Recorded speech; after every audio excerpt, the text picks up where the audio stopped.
बड़ा अच्छा प्रसंग है, आप लोग सुने। 12-20 मिनट। अब का कही प्रधान जी के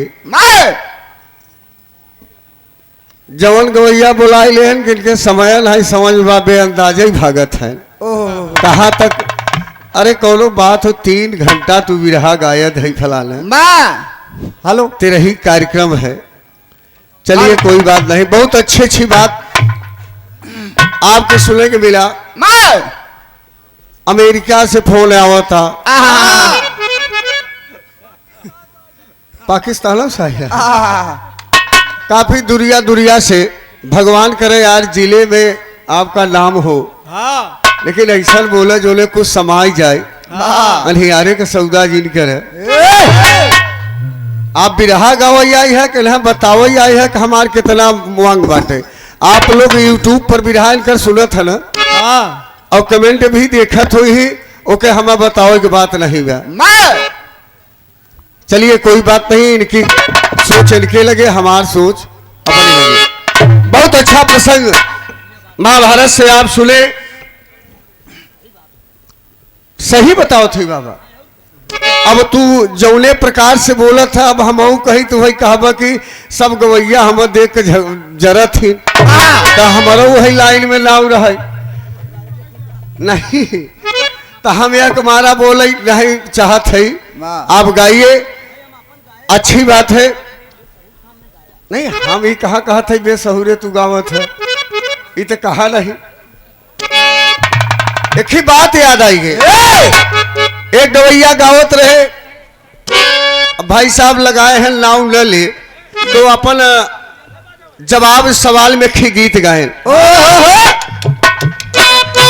यह गावत है, का गावत है?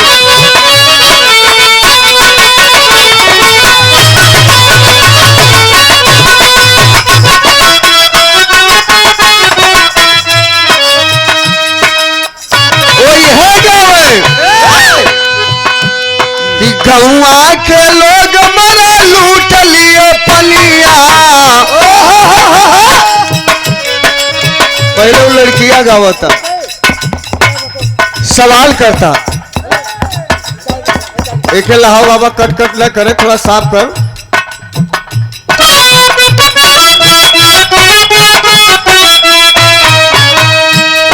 औरतिया गावता सवाल करता का गौआ के लोग मरे लूट लिए पनिया, हम लड़बई बलमा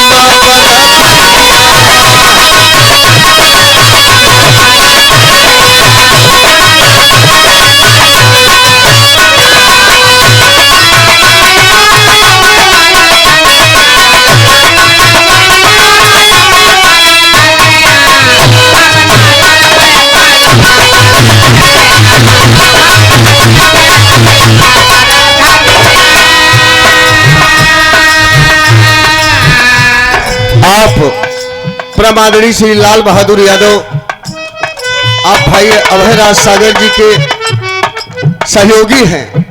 ये आप तरफ सुंदर पुष्पहार 51 रुपए साथ में बार बार प्रणाम। माँ सरस्वती करे, विकास करे। लेकिन जीवन में एक बात याद रखिएगा, इखनी गाना हम लिखे कि दुश्मन मिले सवेरे ठीक मतलबी यार न मिले, अरुआ रहे जन्म भर मगर करकसा न मिले। हैदर अली और लाल जी गुरु जी का उत्तर है। लेकिन हमने लिखा कि गुरु कपटी ललची बाप, इनकर कभौ न पकड़ई। अगर ये कपट से काम के सु जीवन में कभी सफलता नहीं पाता है। जो भी काम करिए ओरिजिनल करिए। ये राम जन्म टोपी वाले से भी रहा रहे और यह गीत गावत रहे। किरण पांडे एक लाइन गाइन का कि गौआ के लोग लूट लिए पनिया, लड़बई बलमा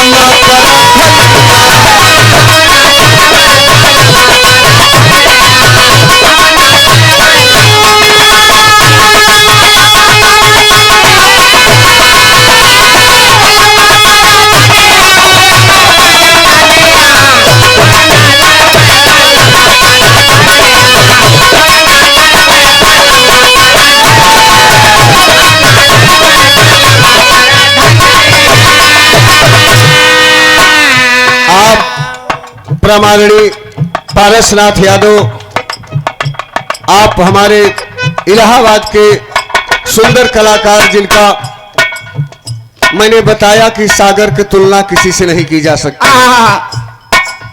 आप सहयोगी हैं। सुंदर पुष्पहार, साथ में 51 रुपए का पुरस्कार। मां सरस्वती करे, विकास करे। आप परम आदरणीय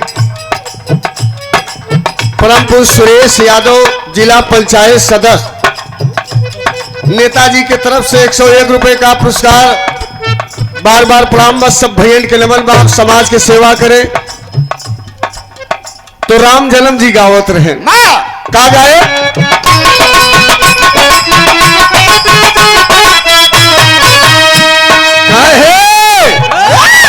माना सम्मान तो है दिहस पर भलिया,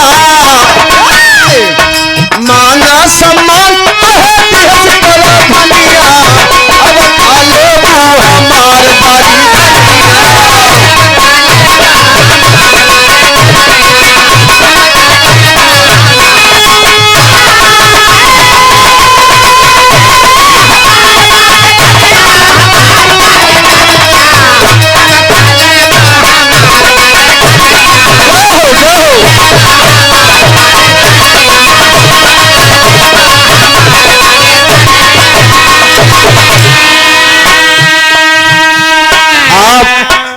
परमादरणीय पारसनाथ यादव, पंचायत विभाग उत्तर प्रदेश, पालीकरणपुरा से 51 रुपए का पुरस्कार। बार बार प्रणाम। सब भाई के नमन बा।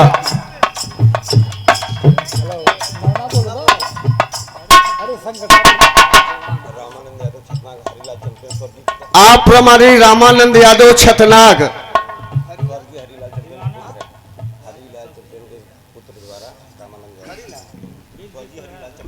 अब स्वर्गीय हरिलाल यादव के आप पुत्र हैं। आपके कई बार पुरस्कार 101 रुपए आया। बार बार प्रणाम। सब भैयन के नमन। आप परम आदरणीय संकठा यादव, वस्तापुर, ये आपकी तरफ से 51 रुपए का पुरस्कार। यह एक बात पर त्रिभुवन भाई बचऊ दादा से ही वस्तापुरा में रहे ना, एक बात पर आप मेरे जिले के हैं, हम सम्मान करता हूं, आप विकास करें।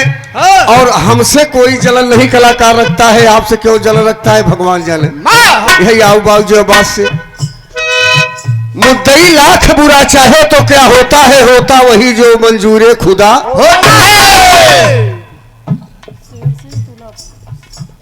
आप प्रमाणिक शेर सिंह, तुलापुर के पावन धरती से 101 रुपए का पुरस्कार। बार बार प्रणाम। में सब भैया के नमन बा।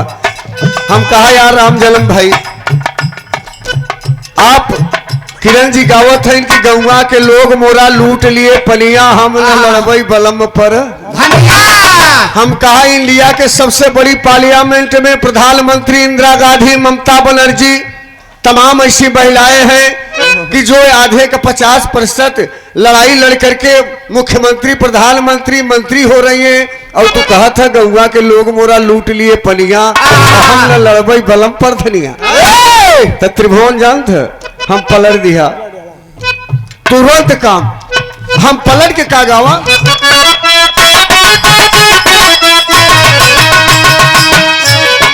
देखा तू अपने ऊपर जिल लिया, हमने उनके गीत पर पलटा। हमने पलटा कि दूनऊ जने पे बिगड़ गई चलनिया,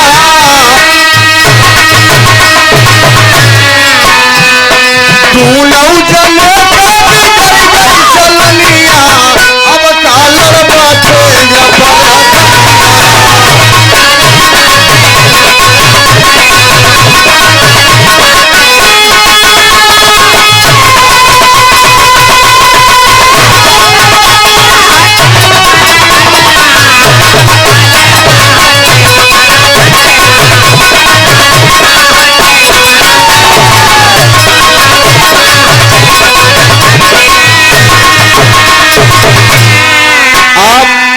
प्रमादी पप्पू भैया छिवैया, ये आप तरफ से बड़ा माया पुरस्कार। बार और प्रणाम। में सब भैया के नमन बा।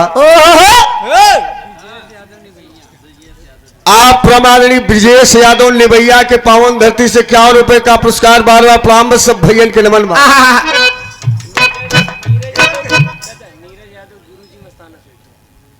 आप प्रमाणी नीरज यादव गुरुजी मस्ताना स्वीट हाउस आपके तरफ से 101 रुपए का पुरस्कार बार पाम्बा सब भाई के नमन बा। हम इसलिए कहा कि नियत अगर खराब हो जाते आदमी के तो दिमाग नहीं काम करे। नियत ठीक रहनी चाहिए, ईमान सच्चा होना चाहिए। अगर आप किसी के सम्मान देंगे तो आपको जगत में कोई सम्मान नहीं रोक पाएगा, आपको सम्मान मिलेगा। सही बात है कि नहीं? सम्मान देना सीखे और सम्मान लेना सीखे। और 13-22 बताई के ऐसे बिरहा नहीं होगा, बिरहा कलेजा के बले से, ताकत के बले से। और जब कलेजा में ताकत रहे तभी आगे काम बढ़े। और नहीं अगर बाजे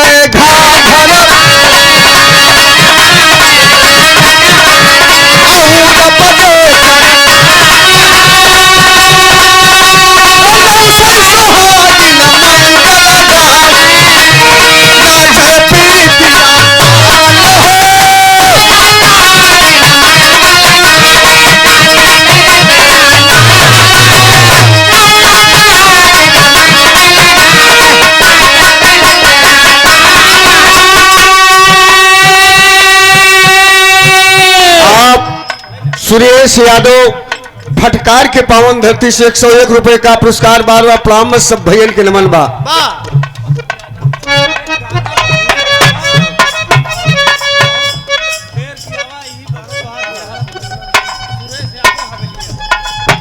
आप प्रमाणी सुरेश यादव हवेलिया कहा थन बेचारू 2 घंटा तोहार बिरहा सुने भी ने बैठा है और बिरहा भैया बताओ अब का कही। 101 रुपए का पुरस्कार बहुत भैया प्राम बा।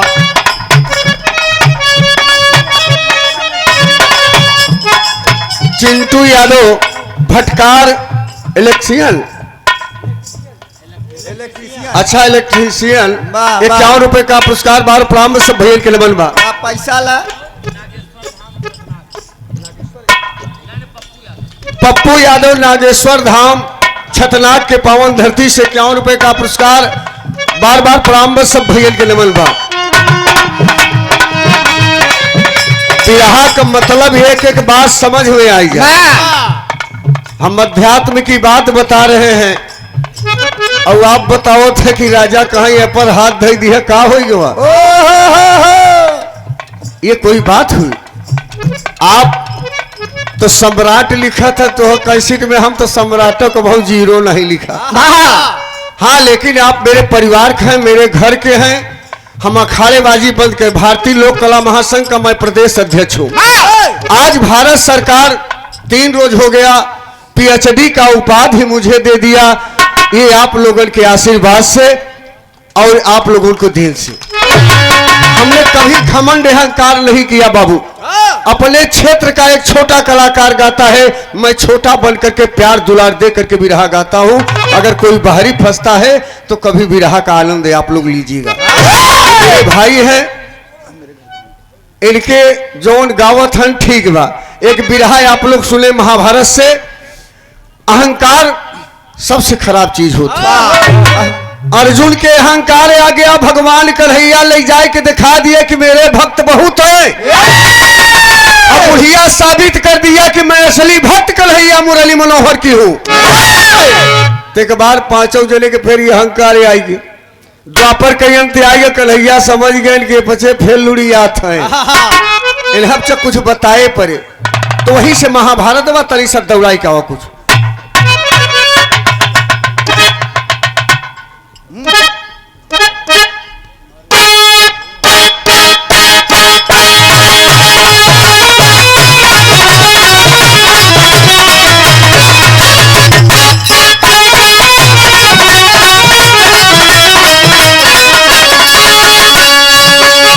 आप प्रमाणी डॉक्टर विनोद ब्रिजलाल इनके चाचा जी का ससुराल है यहाँ।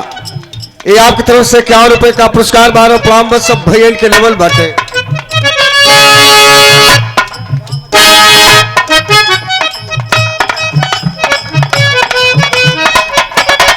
आप रामचल हरिजन ककरा हीरामन पट्टी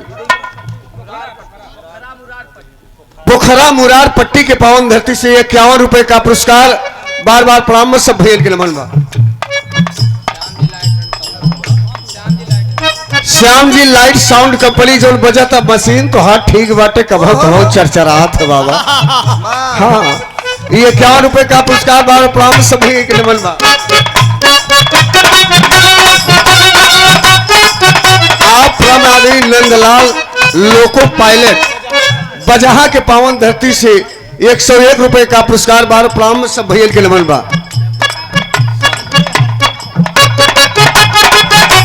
आप प्रमादी बुल्ले हरिजन पोखरा बड़ा माया पुरस्कार बार प्रणाम में सब भैया के नमन बा।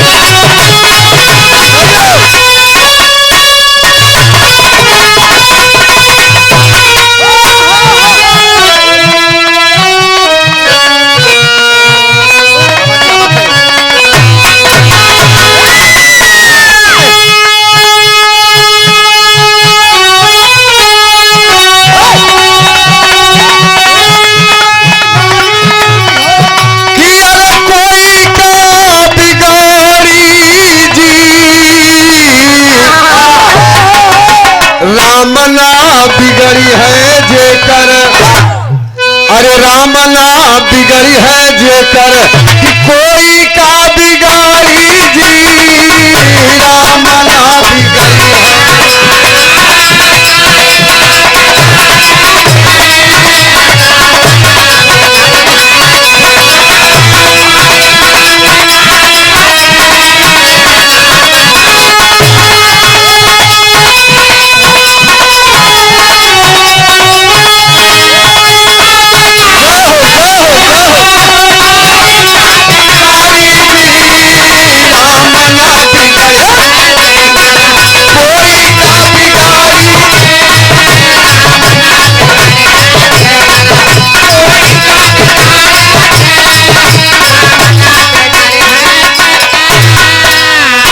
कवि जी लिखे कि राम न बिगड़ी है जेकर कोई का बिगाड़ी जी। कैसे? विप्र सुदामा के बिगड़ी बनाई,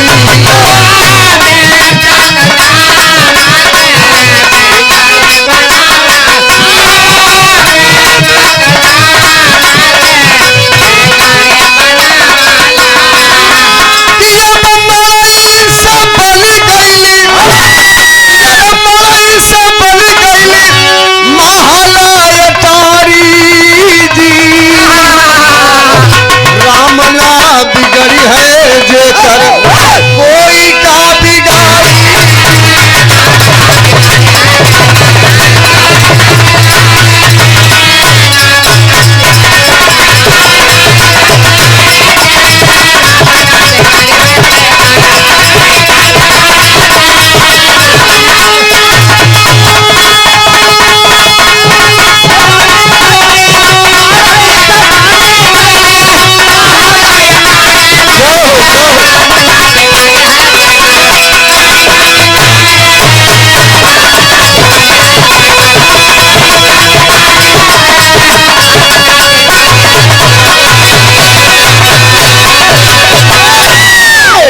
आप परम आदरणीय परम श्रद्धेय लल्लन यादव आप आर्मी छिवैया के पावन ना भैया छिवैया के पावन धरती से 101 रुपए का आशीर्वाद बार बार प्रणाम में सब भैया के नमन बा।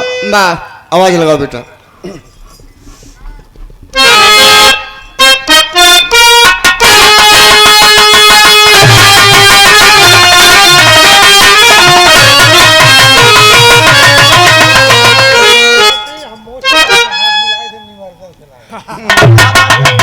आप कमला प्रसाद यादव मुरार पट्टी। अब हम कहबे थे सोचिए कि हम कहा था हम मोछ वालन से हाथ मिलाई थे और मुछ मुंडन से ये आपकी तरफ से 101 रुपए का पुरस्कार हम नहीं कहा था भाई हरा थोड़ी बजा। हाँ भैया कहे हैं 101 रुपए का पुरस्कार बार प्रणाम में सब भैन के नमन में।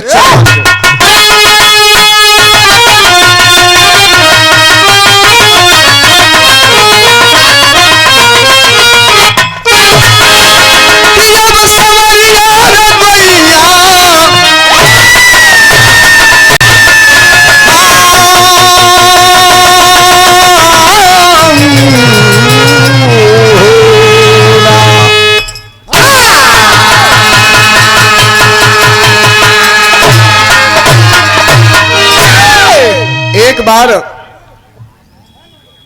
पांचों पांडव भगवान कन्हैया मुरली मनोहर के पास पहुंच गए।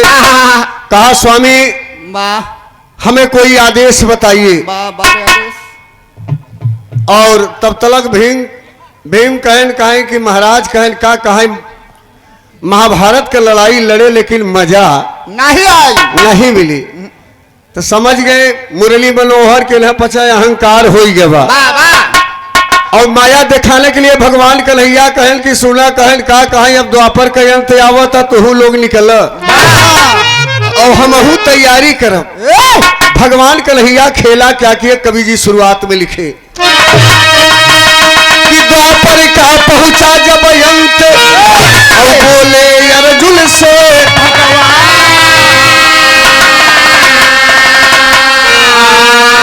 आया अंत मेरा भी सुन लो यह उपदेश।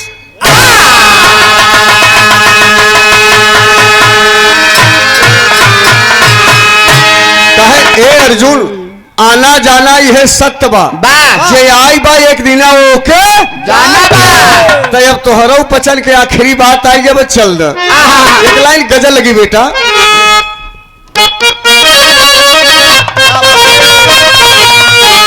तो मेरे खून दिल की मेहंदी मेरे खून दिल की मेहंदी हाथों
आप पूर्व प्रधान शिवमूर्ति यादव के लड़के आप पारस अच्छा पूर्व प्रधान काशी प्रसाद यादव के आप लड़के अवधेश कुमार यादव आप के तरफ से 101 रुपए का पुरस्कार बार प्रारंभ सब भेल के नमन बा और 50 रुपए का पुरस्कार शिवमूर्ति यादव पालीकरणपुर के पावन धरती से बार बार प्रारंभ सब भेल के नमन बा। ए बाबू कवि जी लिखे बड़ी अच्छी बात क्या भक्तों की है परीक्षा भक्तों की है परीक्षा भगवान है बताए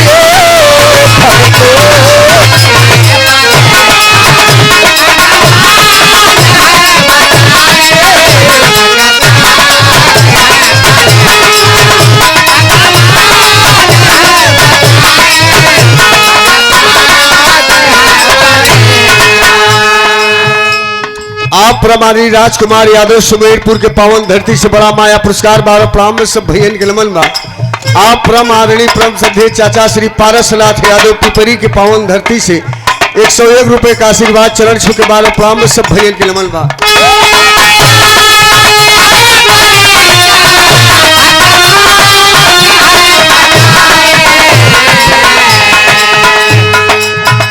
जहाँ कष्ट को है वो झेला जहाँ कष्ट को है झेला इतिहास को रचाए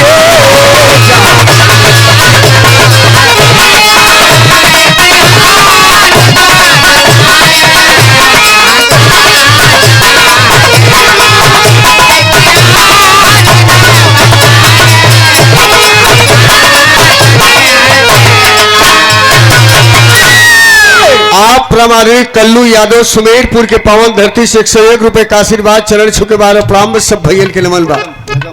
ये बाबू कहानी शुरुआत हो, कहानी आगे कैसे बढ़ती है। चल मास्टर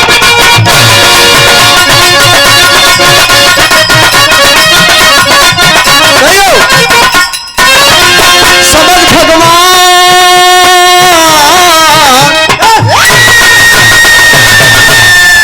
समझ भगवान गए अर्जुन जी के बतिया को वो है यहाँ कार सोच रहे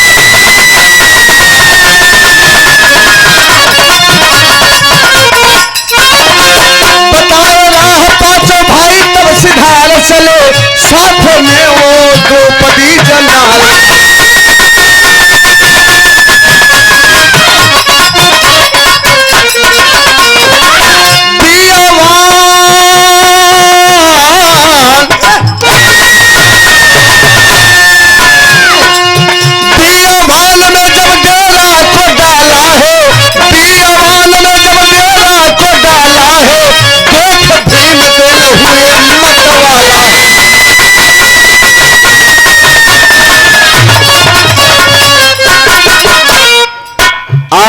माननीय पारसनाथ यादव पंचायत विभाग उत्तर प्रदेश पालीकरणपुर के पावन धरती से 21 रुपए का पुरस्कार बार बार प्रारंभ सब भाईल के नमन बा। पैसा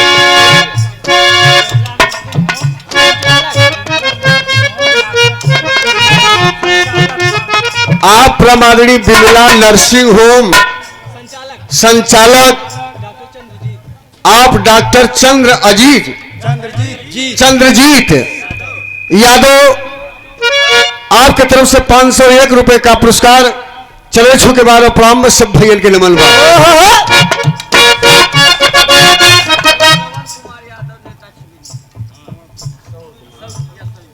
आप प्रमाणनीय परम संधे श्रवण कुमार यादव नेता आप छिवैया के पावन धरती से ये 501 रुपए का पुरस्कार बार प्रारंभ सब भैया के नमन बा। गौर करें भगवान कन्हैया समझ के पांचों जने के द्रौपदी सहित वन भेज दिए और धर्मराज युधिष्ठिर एक वन में पहुंच करके बैठते हैं आज यही विश्राम किया जाए। ये बाबू तब तलक नजर भीम के पड़ी गए। जब बगले देखे तो कहे अरे भैया कहन का कहे कि सोने का महल आज पहली बार दिखाई दिया। बारे महल ये हमें हमार 2 रोज के समय बा और हमार विचार का तो कहता लड़ी के पले राज्य मिले दी। देखी सरवा कौन बरियार नेता राजा यह दरे बस गया बा सोने के महल बने और भगवान कन्हैया कहले अबे बच्चे लाइन अच्छी पकड़े हैं। ए बाबू धर्मराज युधिष्ठिर कहें कि भीम क्या मतलब है रोज द्वापर बचैबा चले चलिए हम लोग अब यह दरे हम लोग बैठे से लड़ाई करने से कोई मतलब कहीं भैया एक दाई देख ले अगर लड़ के पले राज में मिले दे तो हमारे राज के सिंहासन बढ़ जाए हमारा मान हो जाए। देखिए गीत लगी बेटा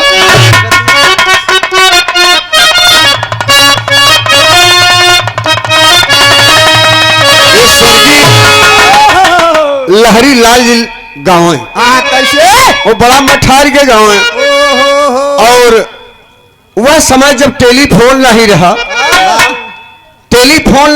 तो कौआ अगर बड़ेरी पे बोले तो सब सोचे कि आज कौआ आवई वाला जब तो यही गांव है कहीं बोले बड़ेरी पे कागा हो जना राजा जी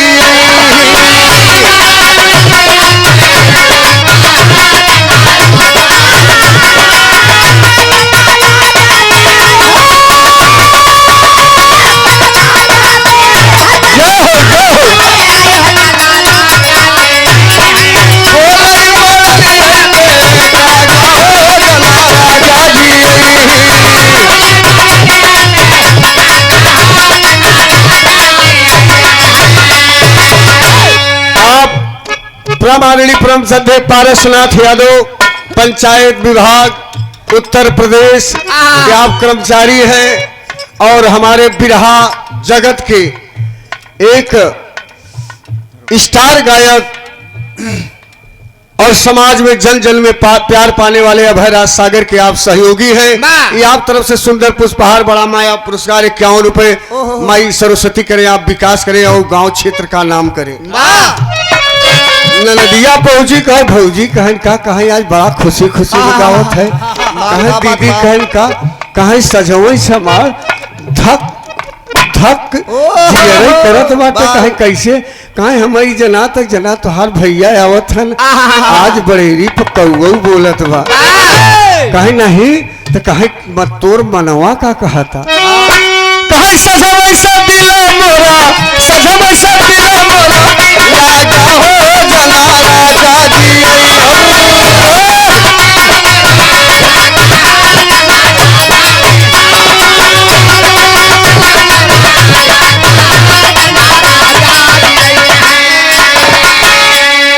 बड़का भैया के तरफ से बड़ा माया पुरस्कार 12 प्राम में सब भैया के नमन भाई बाबू भीम चल दिए। अरे भीम तब कइले पा यलवा हो माना हमारा आप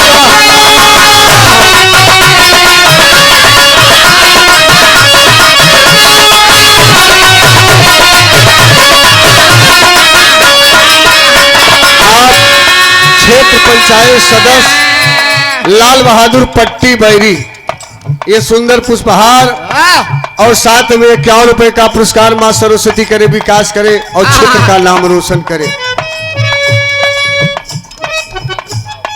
अच्छा है आप बिरहा के बड़े सुंदर गायक भाई अभय राज सागर पालीकरणपुर से कई बार 101 रुपए का फिर पुरस्कार किए, मां सरस्वती करे आप विकास करे। एक बात हमार जरूर गठियाई ली है, 2 बिरहा कम गाये 4 कार्यक्रम गप गाया, लेकिन मान सम्मान से बात कहीं लगे थे तीर पर और जबान के निकली बात समाज में अगर उठा हो जाए, नजर से जो आदमी समाज में गिर गया वो कभी नहीं उठ सकता है, उसे कोई नहीं बचा सकता है। एक समाज में सम्मान ही लोगों का, वह सम्माने के लिए मनई पैसा कौड़ी सब कमाते और नमक रोटी खाता है जो आदमी है वो भी अपने सम्मान से जीना चाहता है।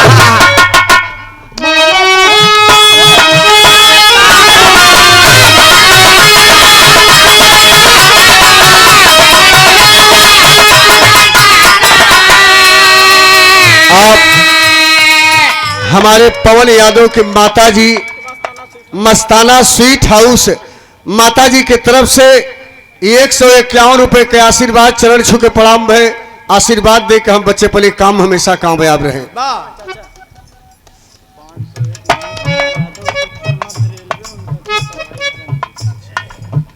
आप मनीष यादव उत्तर मध्य रेलवे, आप उनके छोटे भाई रमेश यादव आपके तरफ से 501 रुपए का पुरस्कार चरण छू के बाद प्रणाम में सब भैया के नमन बा। भीम तब कइले पा यलवा हो माना हमारा कहना,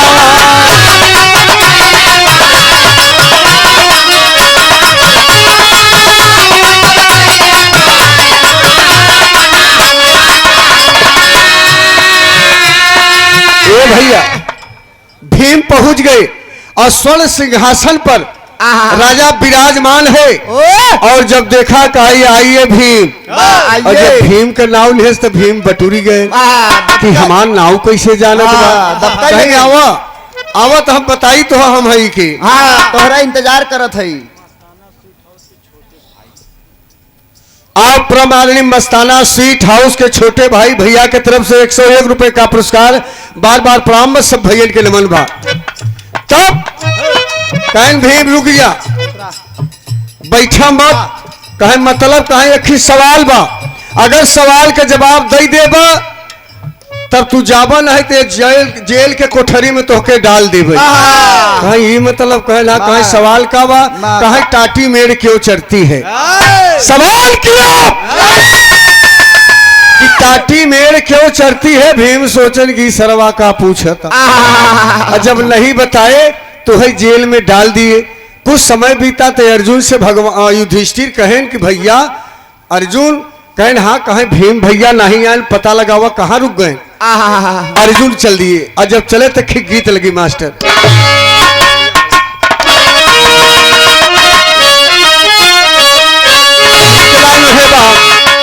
कि सरंगिया वाले का डेरावा, कि सरंगिया वाले का डेरावा बतई ना ये लहूरी नाना दी।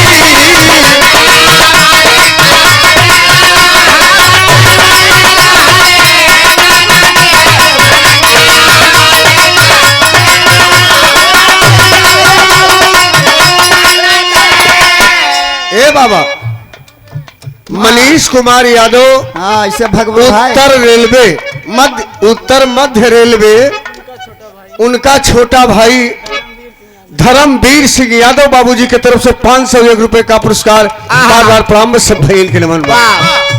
लेकिन कवि जी बड़ी अच्छी बात लिखे का, अर्जुन जे कैले पा या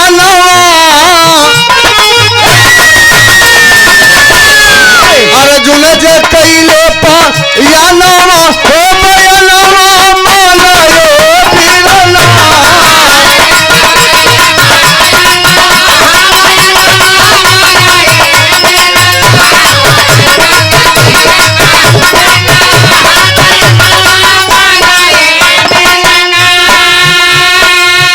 आप ग्राम प्रधान भटकार शेरा यादव भैया के छोटे भाई गुलाब यादव भैया की तरफ से 201 रुपए का पुरस्कार चरण छू के बाद प्रारंभ सब भैया के नमन बा।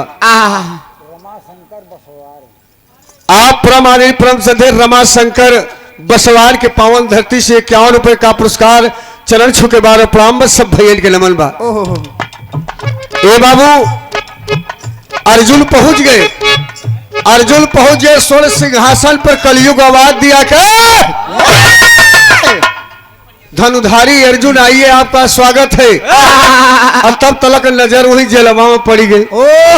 नजर जेल में पड़ी तो कहा कि भैया भीम भैया आपका है, भीम से नहीं बात हमसे करिए। कहे मतलब कहे वही सवाल है आपसे, अगर सवाल का जवाब न देब तो जौन दुर्दशा तोहरे भीम के बाद तोहरे हुई। सवाल करता का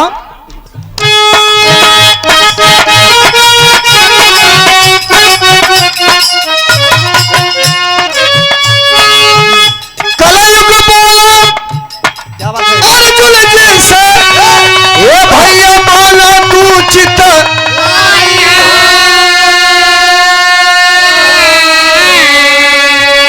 एक सवाल तो हंसा बाटई बोला पत गरमाई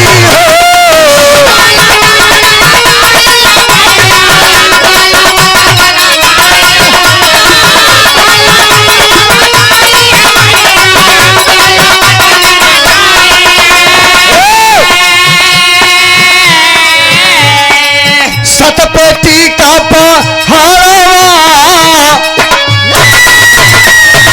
सतपेटी का पहाड़वा हो बयनवा मानयो बीरना।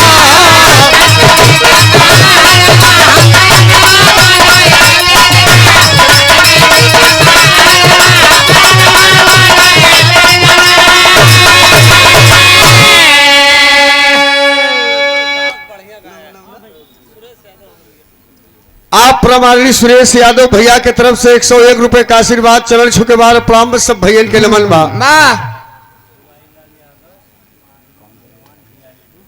आप प्रमादनी भुवाई लाल यादव आर्मी के जवान जीआई के पूरा के पावन धरती से 101 रुपए का पुरस्कार बार प्रारंभ सब भाई के नमन बा। राघव भैया बड़ा माया पुरस्कार भैया की तरफ से बार प्रारंभ सब भैया के नमन बा। ए बाबू अर्जुन के देख करके कलयुग आवाज दिया कि सुना एक कच्चा सूते पर पूरा पहाड़ टिका बा। एकर मतलब का बा? जब इतनी बात अर्जुन सुने तो गड़बड़ाई के मामला, और वही जब जवाब नहीं दिए तो उठाए के भीम के बगल वाले कमरा में ठूस दिए। नकुल सहदेव चल दिए। नकुल सहदेव आए, और जब नकुल सहदेव आए तो इनसे सवाल करता है कलजू कि जवन सवाल दोनों भाई से किया तो हो दोनों भाई से सवाल बा, अगर जवाब दे देबो तो ठीक बा, नहीं तो तोहरो हो जाऊं। ए बाबू तरज खिल लग मास्टर।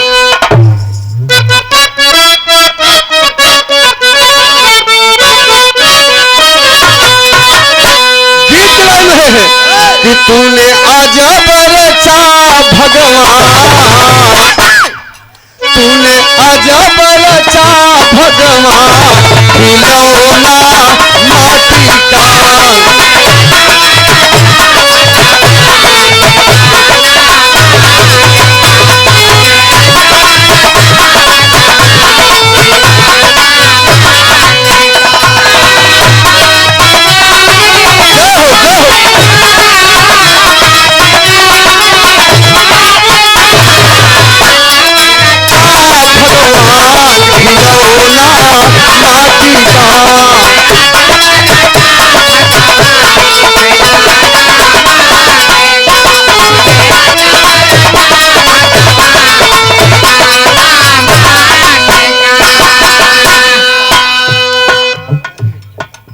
आप हरफूल सिंह यादव, आप सुमेरपुर के पावन धरती से 101 रुपए का पुरस्कार चरण छू के बाद प्रारंभ सब भैयन के नमन बा। अब हाई बोलबा के बाद अच्छा वहां बोल दिया है बस समापन होत भी रहा। हाँ ए भैया, तब तलक जब सवाल कल जो करने लगा तो कबीर लिखे का कि बोला बतिया बचन पुकार, बोला बतिया बचन पुकार, तुम्हार चली।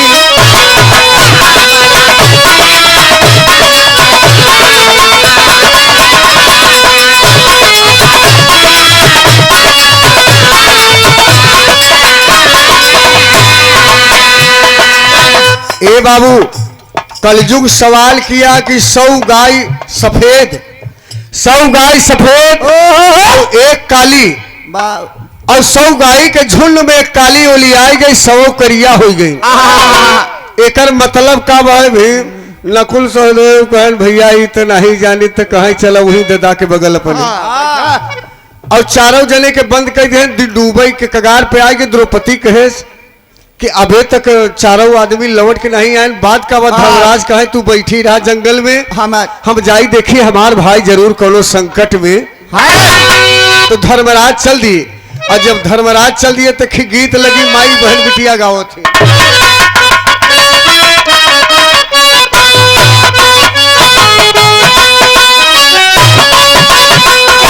वह गीत के लाइन बा कि छीछल मारुआ दिल छा वही हाय बाबा हो, छीछल मारुआ दिल छा वही हाय बाबा हो, लागे किरलिया के भाबा हो।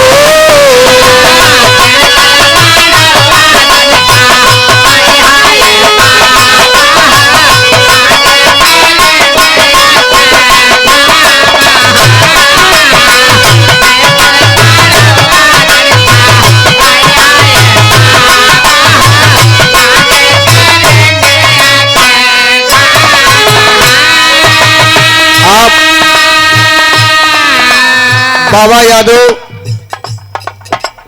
डेरी वाले गोरी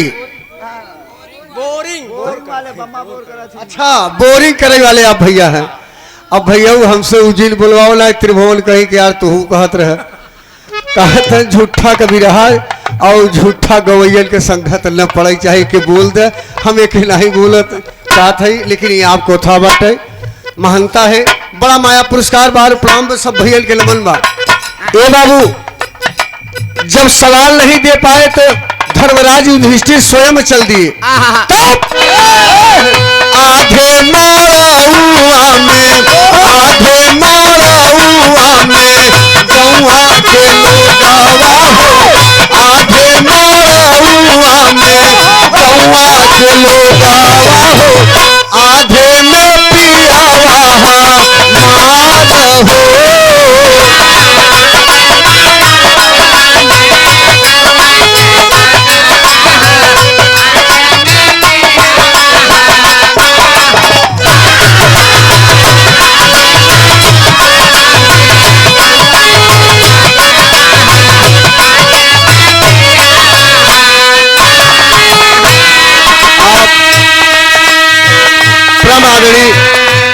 लाल बहादुर बड़का भैया के तरफ से बड़ा माया पुरस्कार कई बार मिला। माँ सरस्वती करे, आप विकास करे, आपका परिवार सुखी रहे। हाँ। सब भैया के बार बार प्रणाम बा।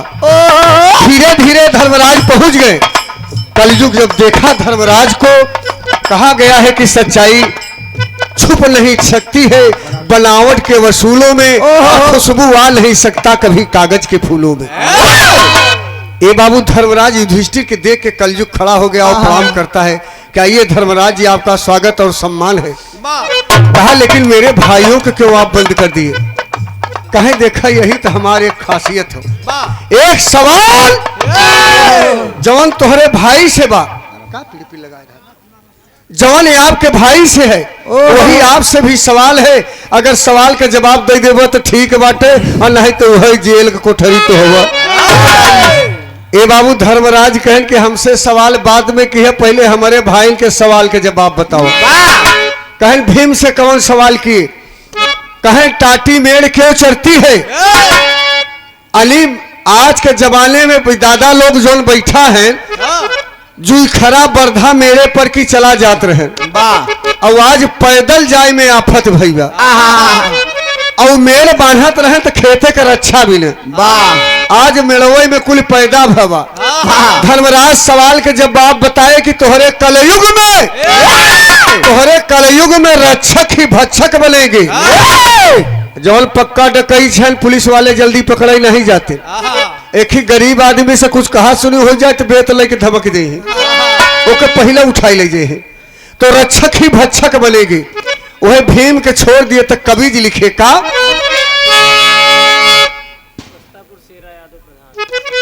आप प्रमाणी शेरा यादव ग्राम प्रधान वस्तापुर के पावन धरती से ये 51 रुपए का पुरस्कार बार बार प्रणाम बस सब भैया के नमन बा।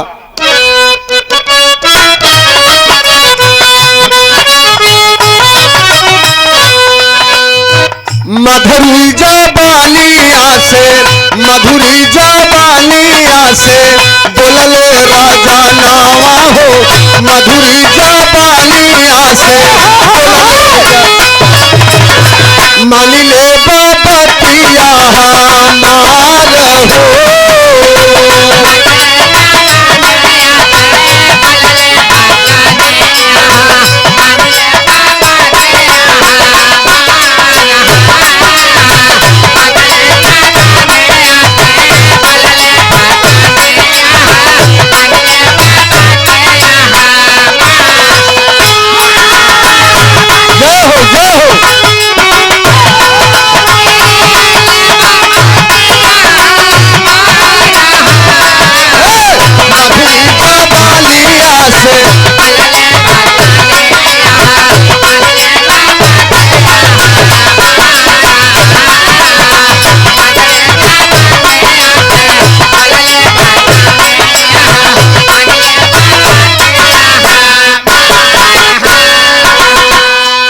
धर्मराज युधिष्ठिर से कलयुग बताए कि आपके अर्जुन से सवाल किया, एक कच्चा सूत पर पूरा पहाड़ क्यों टिका है।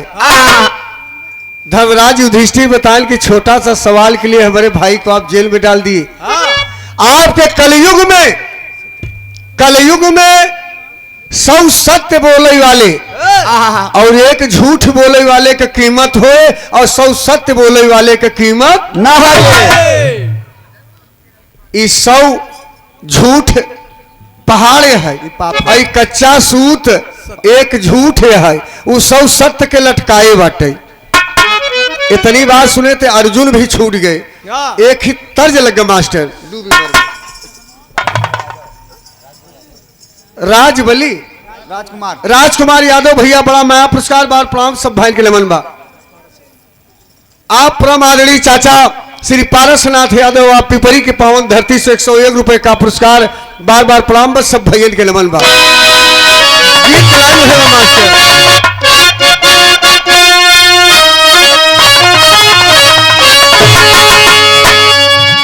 कि डूबे मरबे राजा, डूबे मरबे सैया, जई बजा पूर्व के सवार।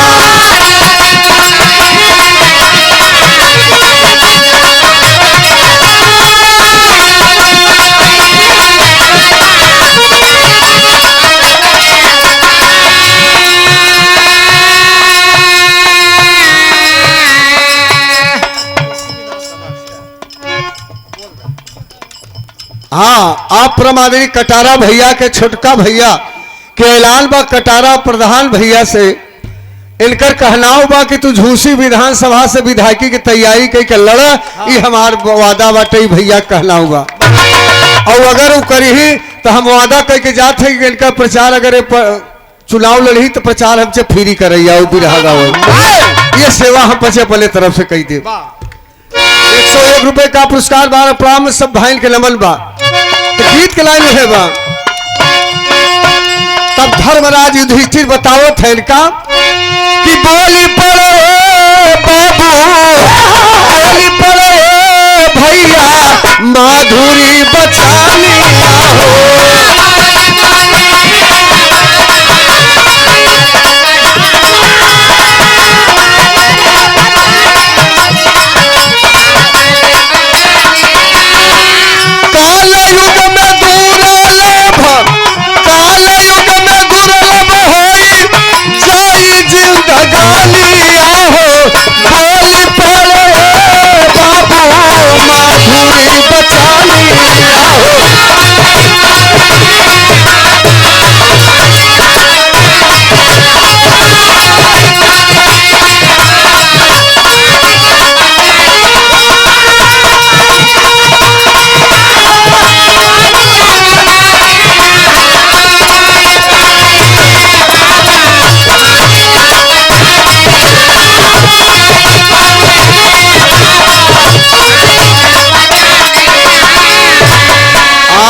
आदरणीय परम श्रद्धे रमेश प्रदीप यादव भैया मुरार पट्टी आपके तरफ से 201 रुपए का पुरस्कार और भैया कहलाव कटारा भैया तैयारी कर दहिने अंगे हम तैयार है और हर चीज लेके तैयार रहा 201 रुपए का पुरस्कार बार प्राम में सब भैया के लिए बा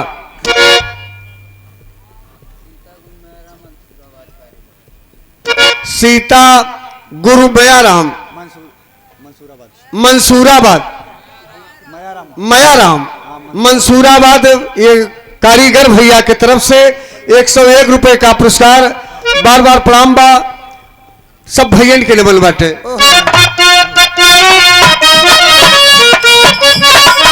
बतावत है धर्मराज युधिष्ठिर कलयुग में जब चारों भाई के छोड़ाई ले तो कहा तू हमसे सवाल जिनका तोहरे कलयुग में घोर अत्याचार हो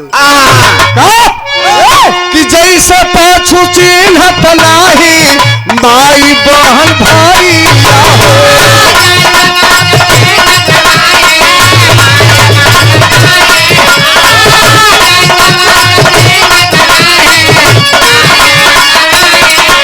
तोहरे जकाला युग में देह सब दोहाई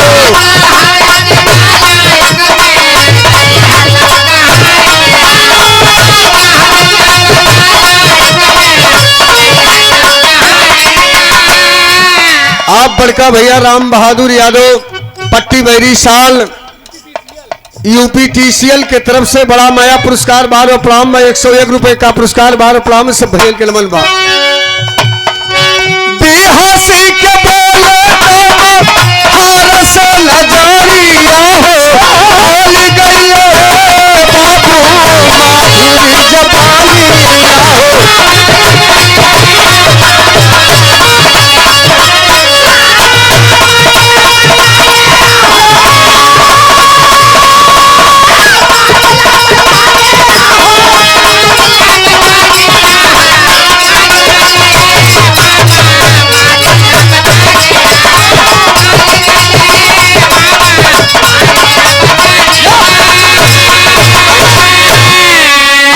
तारा सिंह यादव जिनके दरवाजे पर कार्यक्रम हो रहा है प्रधान जी के तरफ से 101 रुपए का आशीर्वाद चरण छुके बार प्रणाम सब भैया के नमन बा ये बाबू धर्मराज युधिष्ठिर बताए कि जैसे पशु चिन्हत नहीं बहन महतारी को और तुम्हारे राज में होवेगा नर टीवी पर देखा पेपर में देख ले बिटिया के संगे गलत काम कई जाते हैं बहनी के साथ ही गलत काम कई जाते हैं ये कलयुग है कलयुग तुलसीदास सूरदास जी लिखे रहे कि कोई कोई कहेला नजरिया के दोष बा और कह के गए कोई कोई कहेला उमरिया के दोष बा और कह के गए सूरदास नजरिया के दोष बा। अगर किसी की बेटी के पहले बेटी के समान देखेंगे कभी गंदगी नहीं फैल सकती है।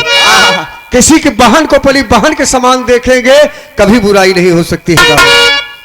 और मंच पर खड़ा होकर लम लेटर वाली बात करे, ये समाज है। चल दिए जवाब दे करके चारों भाई के ले आए के जब चल दिए तो गीत लगी स्वर्गीय लाल जी गुरु जी गावत रहे।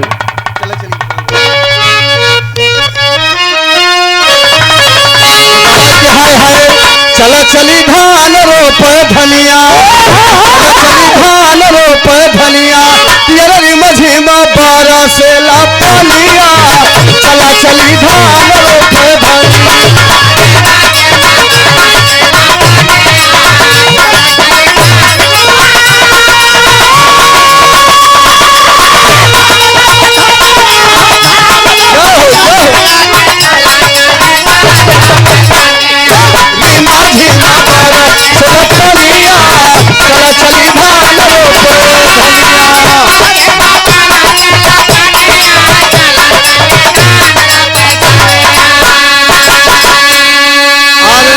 भैया राजकुमार भैया की तरफ से बड़ा माया पुरस्कार बार प्रारंभ सब भाई के लमन भाई बाबू।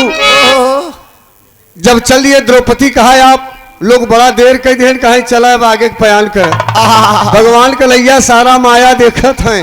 और जब चल दिए तब कबीर जी लिखे बोल पर मधुरी बचलिया दुर्लभ होई गईली जिंदा गलिया, बोल पर मधुरी बचलिया।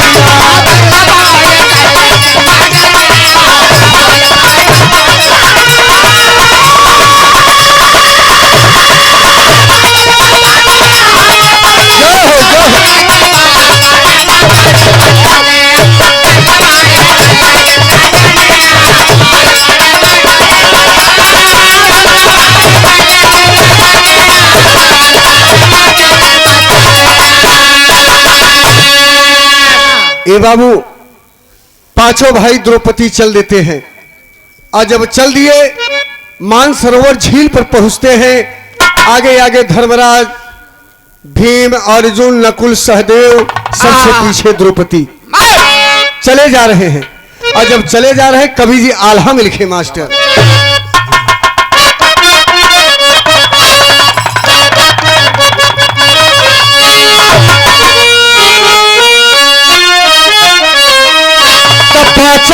बिरलवा साथे द्रौपदी गुजरिया है दादा।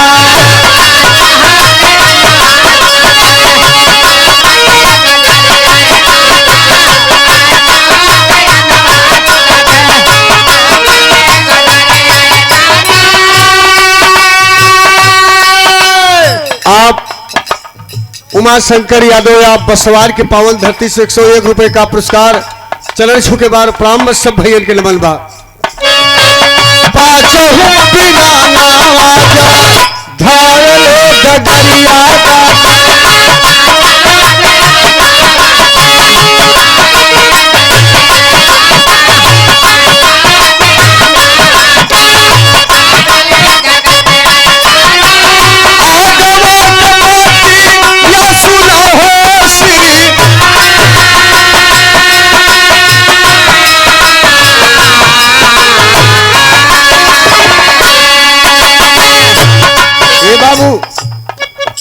वो बुढ़िया जो त्रिभुवन भैया गावत रहे वो बुढ़िया द्रौपदी के साथ दिए रही कि जब मरई लगबू तो पांचों पति तुहार मोह न देखी।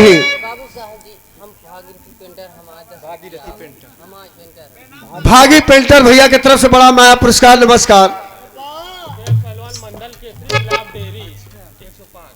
आप मुकेश पहलवान मंडल केसरी गुलाब डेरी झूसी आपके तरफ से 101 रुपए का पुरस्कार बार बार प्रणाम। हमारे इलाहाबाद जनपद के आप नाम रोशन करें, एक बार जोरदार तालियों से स्वागत करें इसे नौजवान पहलवान जिन्होंने अपने इलाहाबाद का नाम रोशन किया। बार बार प्रणाम बाटे नमन है भगवान से प्रार्थना है कि आपकी जवानी ऐसे बरकरार रहे और इलाहाबाद का शान हमेशा आप बने रहे। वो बुढ़िया के श्राप पे आज कामे आई गए। आगे आगे पांचों भाई चला जाता है, सबसे पीछे द्रौपदी। तब यही रहा बेटवा। पहले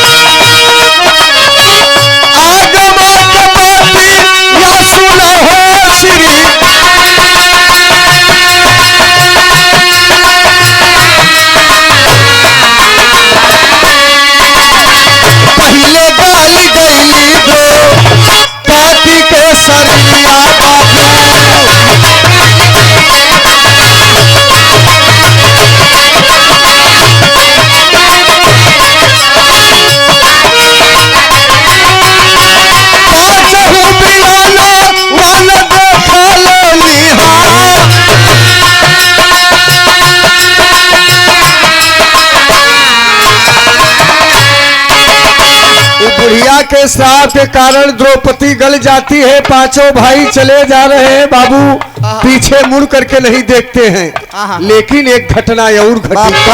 पहले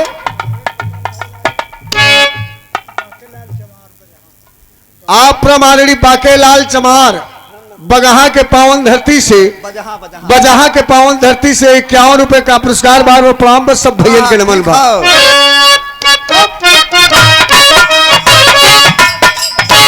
नकुल सहदेवा का गालली सरिया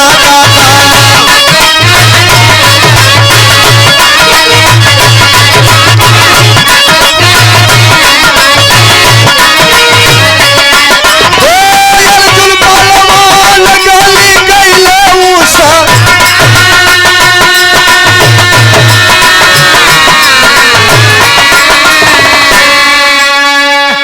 आप मुकेश पहलवान मंडल केसरी गुलाब डेरी, मुकेश पहलवान मंडल केसरी गुलाब डेरी झूसी, ये आपकी तरफ से पुनः 151 रुपए का पुरस्कार चरण छू के बाद प्रणाम। सब भैया के नमन बा। ए बाबू नकुल सहदेव अर्जुन भीम सब गल गए, बचे धर्मराज युधिष्ठिर। और जब धर्मराज जाने लगे, आखिरी बात कवि जी लिखे।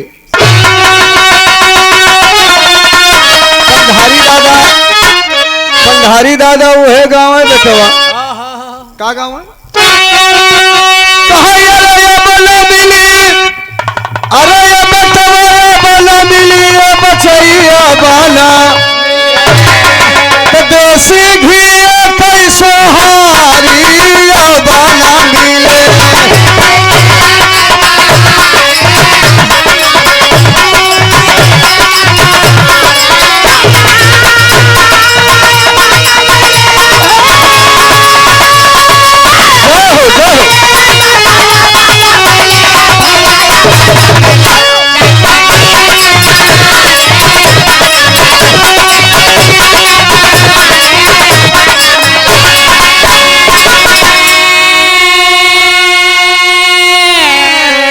प्रमाण मिलता है धर्मराज युधिष्ठिर अकेले चले जा रहे हैं, पीछे मुड़ करके नहीं देखते हैं बाबू। ओहो आप प्रमाणित सुंदर यही जीआई के पूरा के पावन धरती से 51 रुपए का पुरस्कार बार प्रारंभ। सब भैया के नमन बा। तब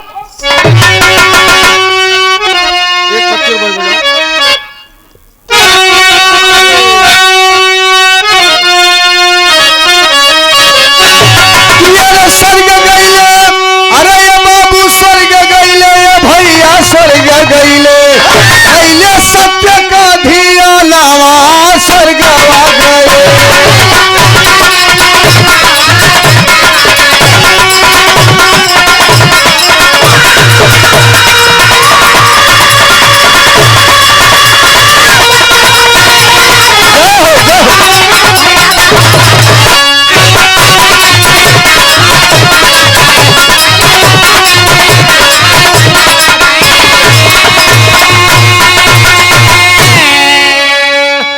धर्मराज युधिष्ठिर स्वर्ग जाते हैं, लेकिन उनका भी दहिना अंगूठा गल गया था। थोड़ी सी गलती किए थे महाभारत में, आप जानते हैं। अश्वत्थामा जब मारा गया तो नरो कुलजलों की जगह वही शंख बजा देन भलैया कन्हैया मुरली मनोहर के सारी माया हुई। इसी से इतना धर्म नष्ट हुआ, सब शरीर सहित धर्मराज युधिष्ठिर स्वर्ग चले गए। तो गुरु बाबा धीर कहे भो लागे स्वर सिधारी, दया राम कमले से कहते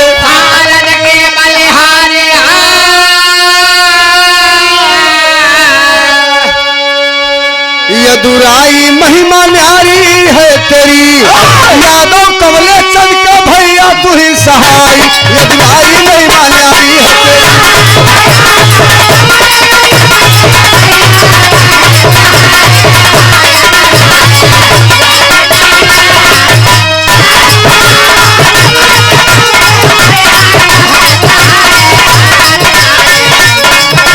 आप राजकुमार भैया की तरफ से बड़ा माया पुरस्कार 12 प्रणाम सब भाई के नमन बा। आप प्रमाणी धर्मपाल यादव मोहम्मदपुर के पावन धरती से 21 रुपए का पुरस्कार बार बार प्रणाम सब भाई के नमन बा। बजाय भट्टे बाबा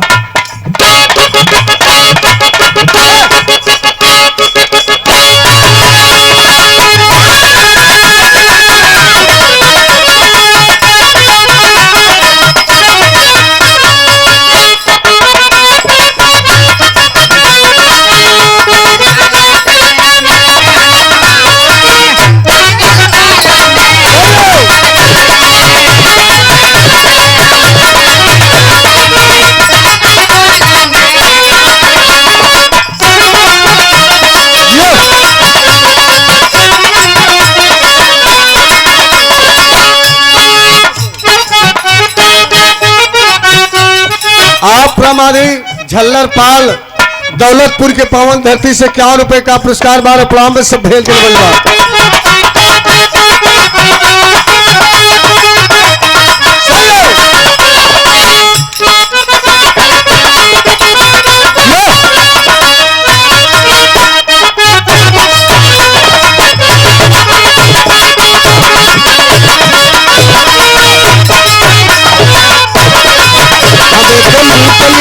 के हुस्न वालों ने गोल गोल गालों ने काले काले बालों ने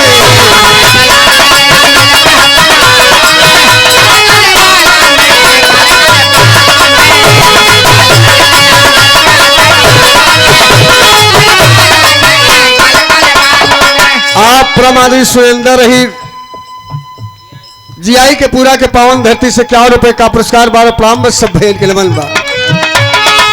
हमें तो लूट लिया, हमें तो लूट लिया आके हुस्न वालों ने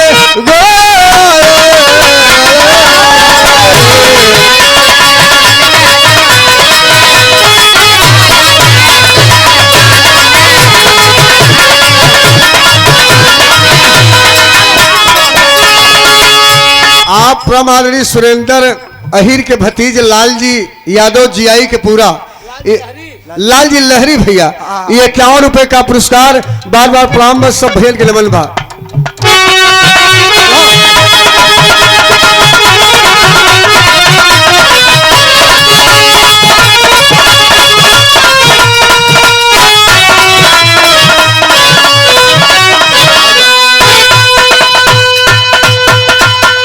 ढेर समझ नष्ट एक बिरहा आप लोगों महाभारत से सुने अजीब कहानी और वादा नहीं विश्वास है आपको बिरहा जरूर पसंद आएगा। चलो मास्टर 4 लाइन कवि की भूमिका लिखे मास्टर।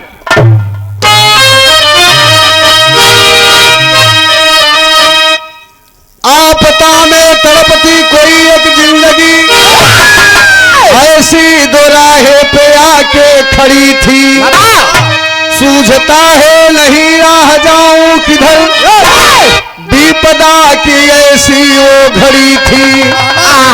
भूपत ध्रुपद से विवश बिल ललन, अरे गुरु उपदेश पुत्र यज्ञ कर।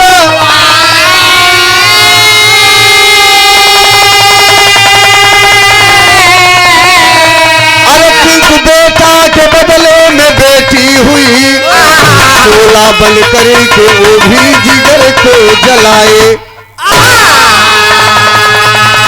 राजकुमार भैया की तरफ से बड़ा माया पुरस्कार, बार बार प्रणाम। एक ही गजल लग गई, कौन गजल मास्टर?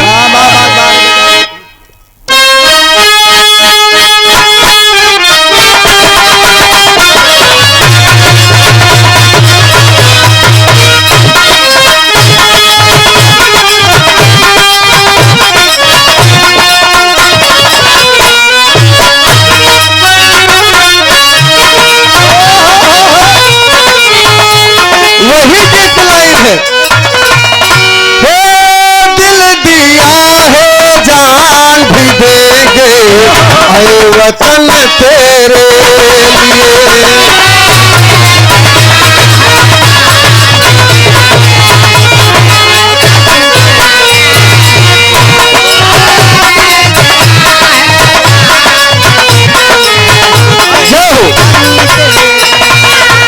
धारा यादव के मित्र सुरेंद्र यही जीआई के पूरा 51 रुपया, बार बार प्रणाम। बस सब भैया के मन बा।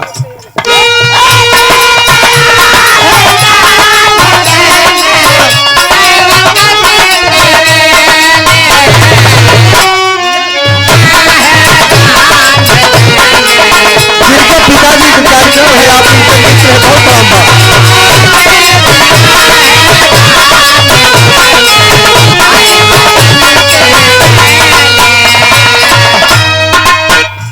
लेकिन गाने के भाव में कवि जी लिखे एक बात, एक लाइन 1 लाख की बात है बाबूजी। क्या लिखे? यही बात लिखे कि धन रतन धरती पे निर्धन, कि अब धन रतन धरती पे निर्धन, पाता अपने कर्म से।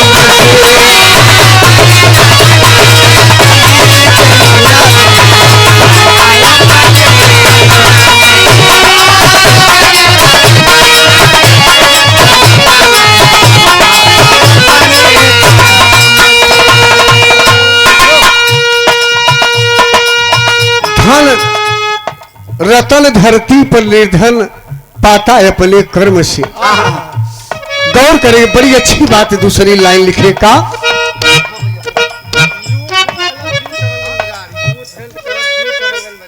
You health colour club gym कौन गाँव? चमनगंज बाजार। बड़का भैया 101 रुपए का पुरस्कार, बार बार प्रणाम। में सब भैया के नमन बा।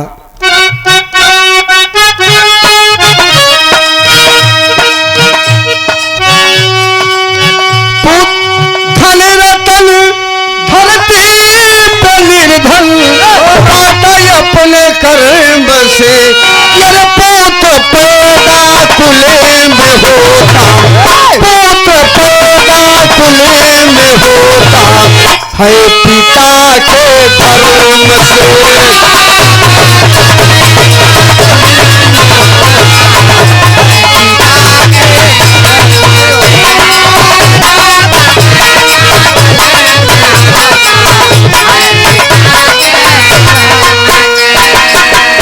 कवि जी लिखे कि धन रतन धरती पर निर्धन, पाता है अपने कर्म से। और पुत्र पैदा कुल में होता है पिता के धर्म से। कहानी की शुरुआत में कवि जी लिखे का,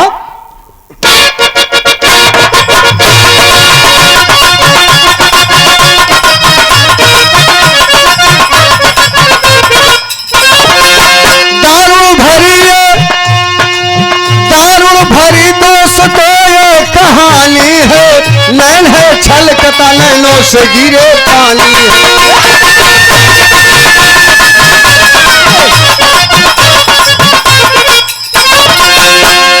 भैया राजकुमार भैया की तरफ से बड़ा माया पुरस्कार, प्रणाम भैया के। ध्रुपद नरेश की दारुण भरी कहानी है, कलम थर्राती है नैनों से गिरे पानी है।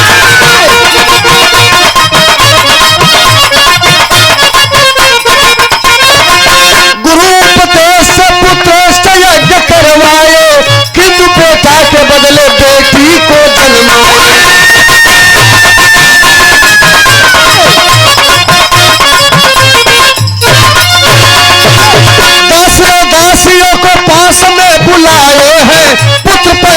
हुआ है शोर कलम मचाए।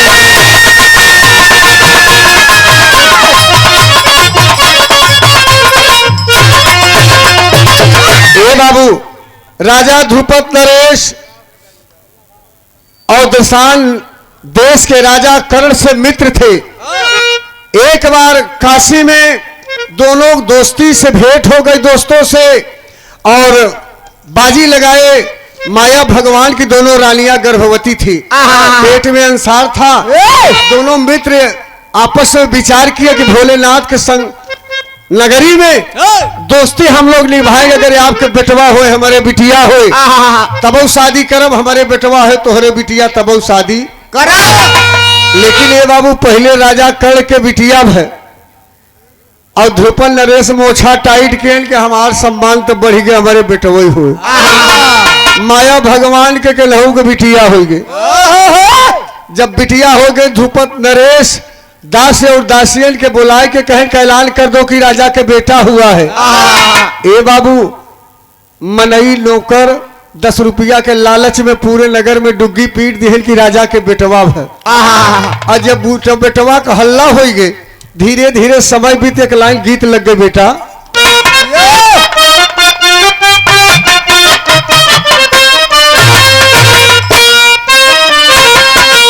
एक पढ़ी बजाओ बेटा।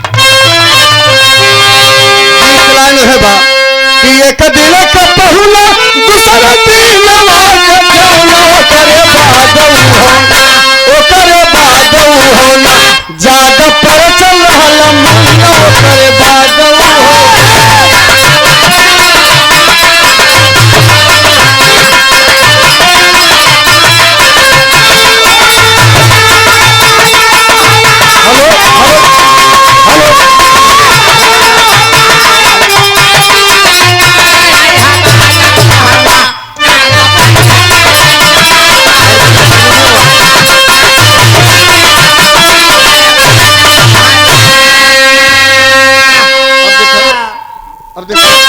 अब सही बा, सुनते ही नहीं है, ऊपर नीचे होता हो। लेकिन ये बाबू हुआ का कवि जी लिखे का कि जबल दिलवा से पैदा भइले भवलिया,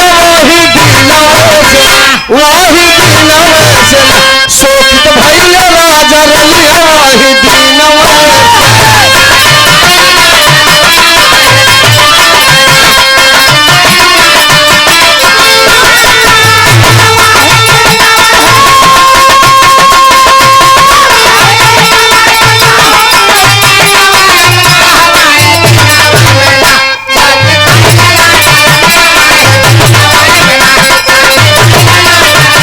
राजकुमार भैया की तरफ से पुरस्कार भैया के। ए भैया, वही दिना से दोनों प्राणी चिंता में हैं, लेकिन बेटियों के पालत कैसे हैं? पहले के खातिर ढीला कुरता सिया,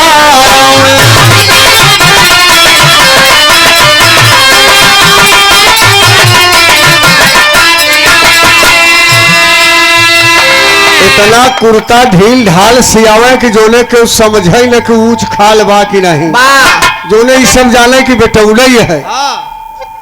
और जब सिया दिए तब कवि जी लिखे का कि चीन है न पाओ कोई हो बेटी है निया, वही दिलवा से पैदा भइले राजा रलिया, वही दिलवा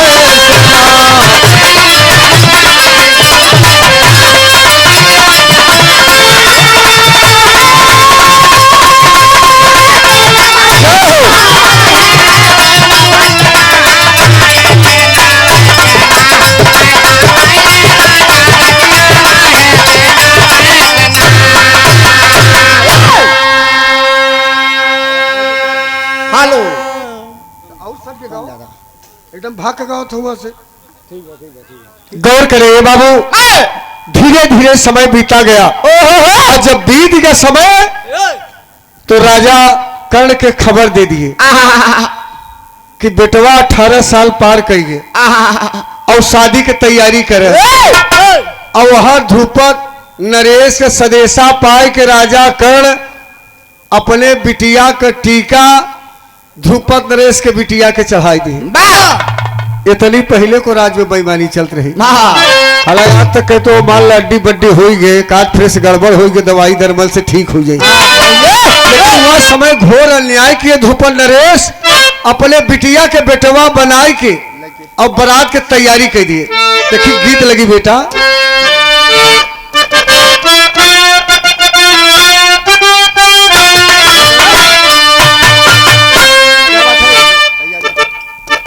इतना थकी गया है तू। हेलो गौर करे बाबू, गीत के लाइन है कौनो दुल्हन बस में तैयारी करते रहे, कौनो नई ट्रेन के लड़का बताओ था। त्रिभुवन भाई ने कहल के कुछ नवम रह चाहे तो थोड़ा सा नौका वाले में का बा बेगलत कायल हेलो रूपवा सजायल हेलो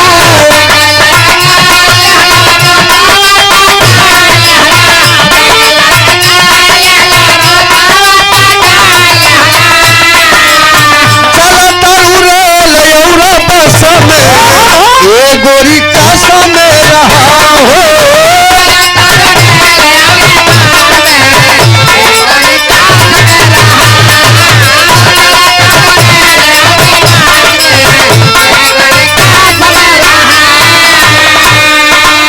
धीरे धीरे वो समय आ गई बाबू, और जब समय आ गई तो राजा ध्रुपद नरेश अपने बिटिया के तैयारी कैसे करत हो। चौका पूजा गई पारा छलकलाई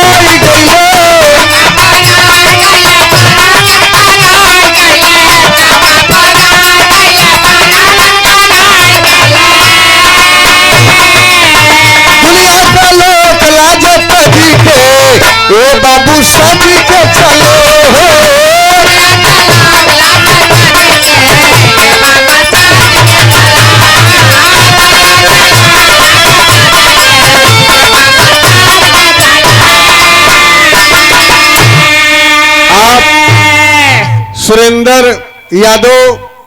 सुरेंद्र यही जीआई के पूरा आप दिनेश यादव जिनके यहाँ कार्यक्रम चला उनके मित्र हैं, 51 रुपए का पुरस्कार। बार बार प्रणाम बस सब भैया के नमन बा। बारे राजा ध्रुपद नरेश अपने बिटिया के सोरहो श्रृंगार कराए के चौका परछन कराए के बारात के लेके चल दिए। और जब चल दिए तब क्या हुआ,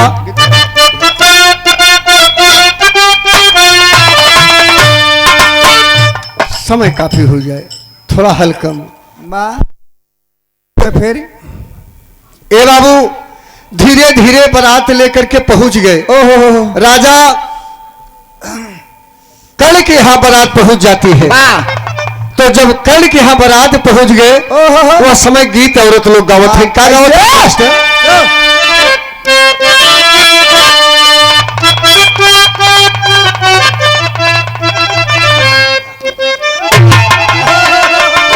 बड़ी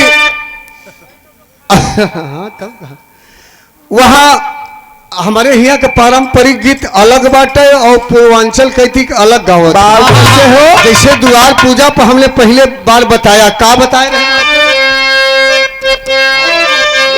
कि आप लखोरिया बटोरा हो पावाले राम, बटोरा हो पावाले राम, आवत बाटे दुलारू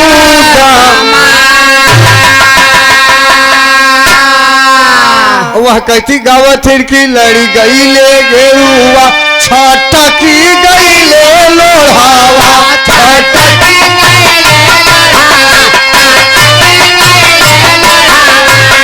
आई गई ले दुलरूदा द्वार पूजा पे गावत है। ये गीत गौ नहीं होत है, लेकिन जब खाना खाई बैठ गए तो दरअसल देश के औरत लोग गाली गावत है। और का गावत है,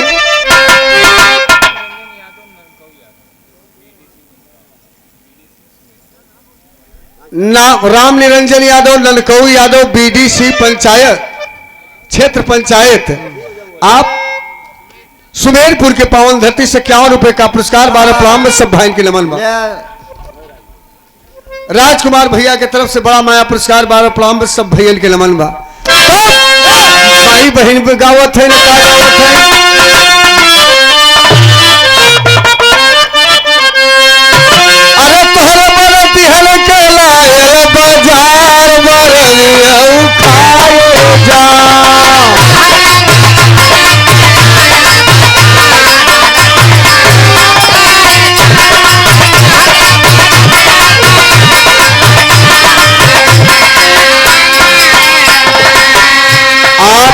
आदरणीय परम सदस्य संतोष यादव प्रधान पाली करणपुर जीआई के पूरा के पावन धरती से 51 रुपए का पुरस्कार बार प्रारंभ सब भैया के नमन बार।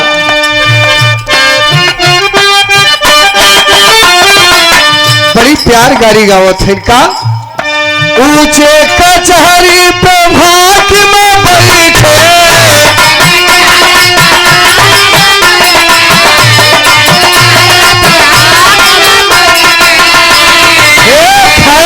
खाएगा भैया। ऊंचे कचहरी पर हाकिम बैठे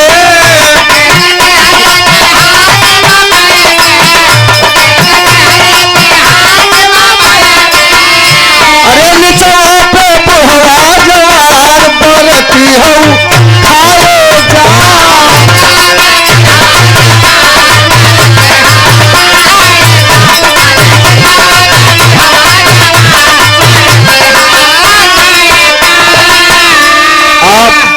हमारे नंदलाल यादव शंकरपुर के पावन धरती से 101 रुपए का आशीर्वाद बार बार प्रारंभ सब भैया के नमन बा। ये बाबू गीत गौ नहीं होता तब तलक एक घटना और हो गई।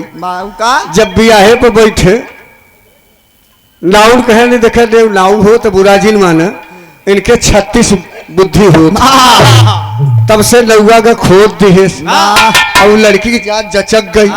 जब जचक गई तो नौआ नौनिया से कहा हे रे कहे मामला कुछ गड़बड़ बा। कहे लड़कवा जैसे लड़की के चेहरा लागत गुलगुल लेकर शरीरिया लागत कहे तोर बाछ रच जैसे तोके खोद दे थे उछड़िया थे ऐसे ही उछड़ जात बाटे। आई लड़का वही लड़की न है कहे तो कैसे मालूम कहे हम जानत है नौनिया कहे जौन मिलबे वो नाश करबे है।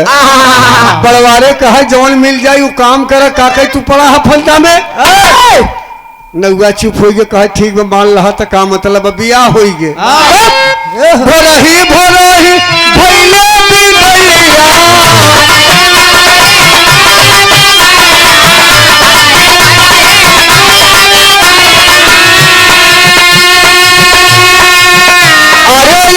सोहगवा कैराज पर गिरऊ खाए जा सोहगवा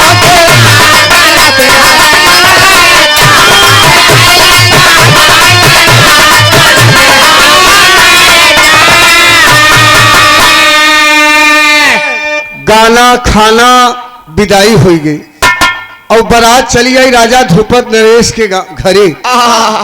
रात भर लड़की दिन भर अपन सोए और रात के अपने पति के इंतजार में दिया जलाई कार्ती सजा के बैठी के आए हमारे दुल्हा से मुलाकात हो। और जब लड़कियां उस सोचे कि हे भगवान कौन मोह लेके जाई और जवन जैसे वो वैसे और तब से वो पहुंच गई। और जब पहुंच गई कहे स्वामी स्वामी आप बैठे आरती कही दे तू एक पार्टी पकड़ के लेट ही गवा। कहे कस कहीं खटिया खड़ी बिस्तरा और बाटे ढोल के अंदर कहे मतलब कहे कि जैसे तू वैसे हम। ए बाबू ये हर माँ बहन बेटी के ऊपर एक पत्थर पड़ गया आवाज खो जाती है। मेरे साथ मेरे बाप के साथ ध्रुपद नरेश ने धोखा किया और मैं भी बेटी ये भी बेटी दोनों की शादी करा दिया मेरे जिंदगी के साथ खिलवाड़ किया। बिरहा के टेरी बीमार साहेब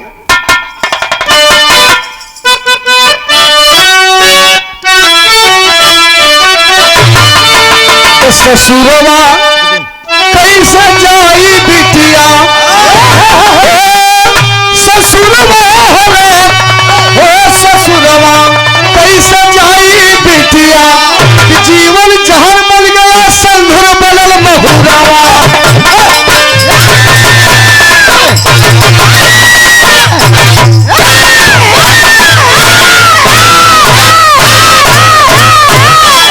रहा दे यार सोवत है एक आध घंटा सोवत जब बजरी उड़ावत काल का वजह पट्टे जीवन जहर बन गया सिंदूर बलल महुरवा ससुरवा कैसे जाई बिटिया। ए बाबू वो लड़की रोने लगी और अपने पिता के यहाँ खबर देती है कि बाबा मेरी जिंदगी बर्बाद हो गई, राजा ध्रुपद मेरे साथ धोखा किया और अपनी बेटी को बेटा बना करके मेरी जिंदगी बर्बाद कर दिया। ये बाबू राजा कर खबर देते हैं ध्रुपद नरेश के कि मैं सेना लेकर के आऊंगा, आपके बेटे का परीक्षा लूंगा, अगर बेटा के बदले बेटी निकली तो पूरे खानदान का खून बहा दूंगा। अब वो लड़कियां बड़े चक्कर में पड़ गए प्रधान जी। वो सोचे कि हमारी वजह से पूरे खानदान का नाश हो जाएगा। रतिये भाग गए, रतिये भगी चली जाते। एक यक्ष थे, यज्ञ कर रहे थे और ठोकर लगा। यक्ष महाराज के देख कर पैर पकड़ के रो करके कहती है,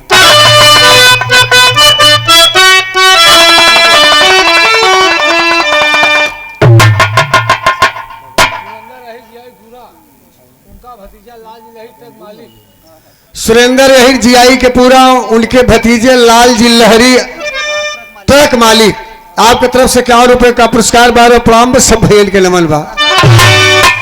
ए बाबू यह रोई के बाबा से कहते कि बाबा हमारे परिवार के बचा ला, हमारे परिवार के बचा ला, हमारी जिंदगी बचा ला बाबा। बाबा से रोती है, कहती है रो तो क्या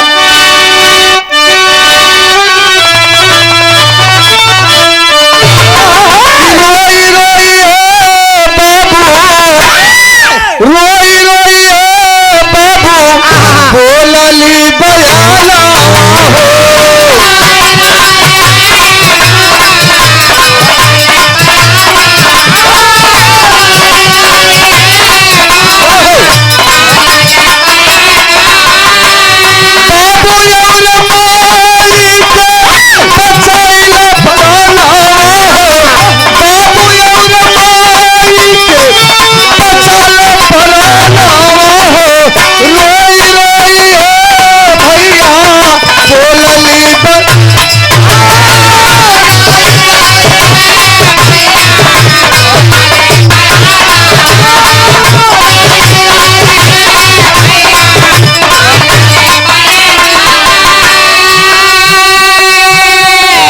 बाबा। ए बाबा, बाबा मेरी मदद कर दो बाबा। ओहो मेरे परिवार के जान को बचा ले बाबा। अरे बाबा बोले कि बेटी क्या बात है बाबा? कहा बाबा मेरे पिताजी मुझे लड़की को लड़का बना करके मेरी शादी कर दिए। मेरा ससुर पूरा सेना ले करके आ रहा है, अगर मैं लड़की के भेष में रहूंगा तो पूरे खानदान मेरा खतरे में पड़ जाएगा। तो कहे बेटी मैं कर क्या सकता हूँ बाबू? भाई वो लड़की बताओ तो बाबू का।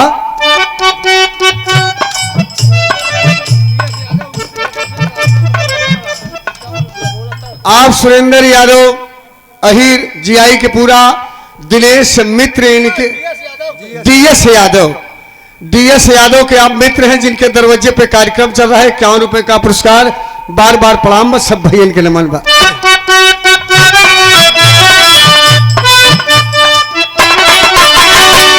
लड़कियां रो के बाबा से बताओ तो कि बाबा यही काम कर दे बाबा। कौन? अपनी जवानी आके दाई दा उधार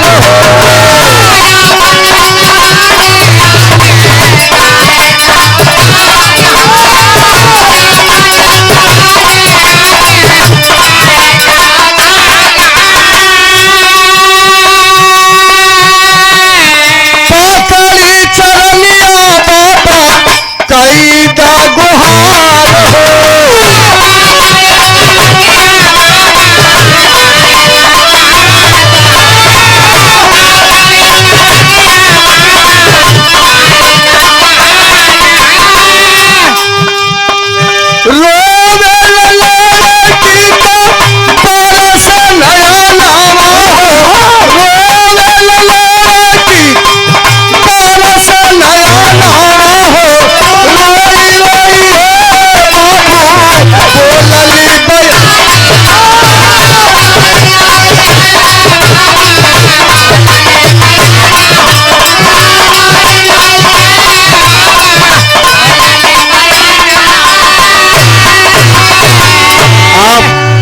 परम आदरणीय परम सदस्य सुरेश यादव हवेलिया झूसी के पावन धरती से 101 रुपए का आशीर्वाद चरण छुके बार प्रणाम में सब भैया के नमन बा।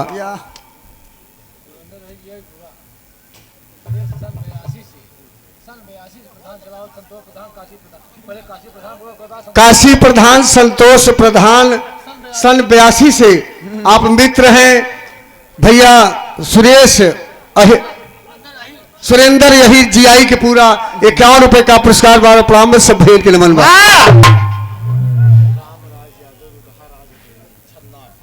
रामराज यादव दुदहा राजदेई छतनाक के पवन धरती से 51 रुपए का पुरस्कार बार बार प्रणाम में सब भैया के नमन बा। ए बाबू लड़का रो करके कहता है कि महाराज ये अपन जवानी हमें एक रोज के उधार दे दे और जाए के परीक्षा दे के आऊ हमारे परिवार के जीव बच जाए तो तू अपन जवानी फेल ले लिया हमें फेल लड़की बना दी है। बाबा बड़े चक्कर में पड़े कि बेटा अगर कहीं धोखा कर गए तब नहीं बाबा परीक्षा दे के हम अपन जवानी वापस दे दे।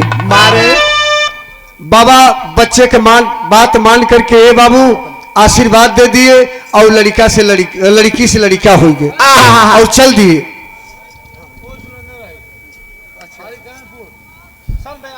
आप सुरेंद्र यही पाली जीआई के पूरा पाली करणपुर ये आपके तरफ से 51 रुपए का सन 82 से प्रधान है। भगवान करे कि जब भर धरती आसमान रहे तब भर जब भर आपका जिंदगी रहे तब भर प्रधान रहा। बार बार प्रणाम भाई बाबू। और जब ऐसा बात हो गया तो घटना और घटी। वो लड़का आता है और राजा कर्ण अपने सेना सहित आए और जब लड़का का परीक्षा लिए तो उल्टी गिनती हो गई। वो लड़की के भेष में नहीं लड़के के भेष में था। राजा कर्ण ने अपनी बेटी से कहा कि तुमने मेरे साथ खिलवाड़ किया मेरे सम्मान पे दाग लग गया। वो तलवार निकाले और अपने बिटिया के गर्दन पर मार दिए सर और धड़ अलग हो गया।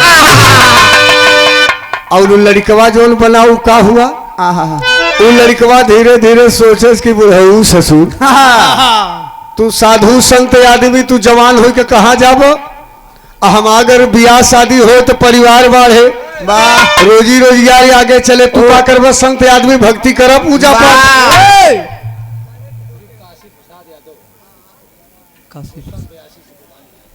आप प्रमाणनीय श्री काशी प्रसाद यादव सन 82 से प्रधान है जीआई के पूरा पाली करणपुर 51 रुपए का पुरस्कार बार बार प्रणाम में सब भैया के नमन बा।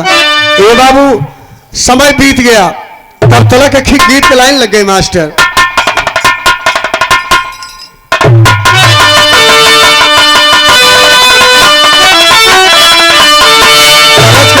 बा बड़ा बठार के स्वर्गीय दादा राम कैलाश गाँव कैसे एक बार बाबा उनका स्वर लगाओ महाराज को। राम कैलाश दादा बहुत बढ़िया मठार के गाँव कैसे हो हाय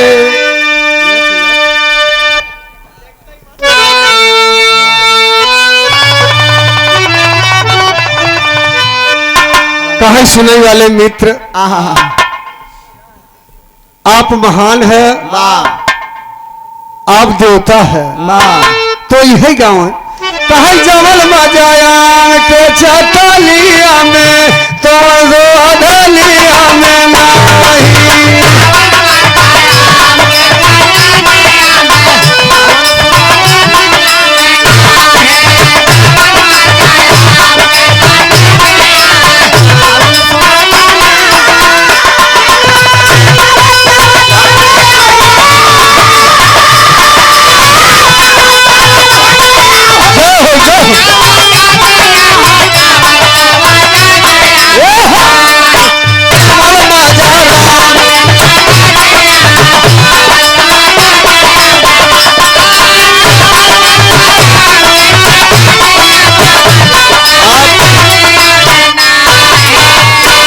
भैया सुरेंद्र यही जीआई के पूरा दूध वाले भैया 51 रुपए का पुरस्कार बार प्रणाम में सब भैया के नमन बा।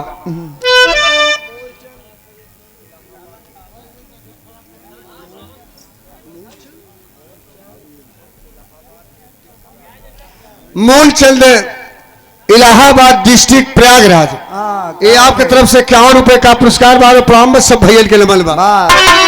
ये भैया और मठार के गांव है। वो का गांव है? जमल बजा राम के भजनिया तार सारी दुनिया में नाही।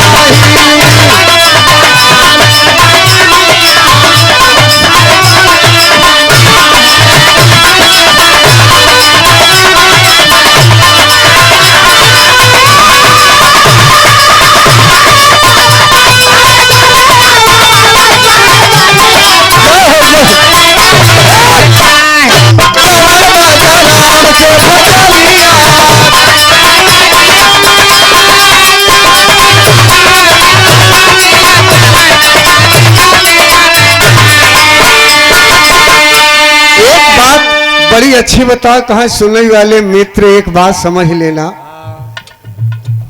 सारी दौलत बर्बाद हो जाए लेकिन अपन अपन यह दूसर वो यही बताओ का कि जवान बाजा अपने दुल्हनिया कावन का सब लिया में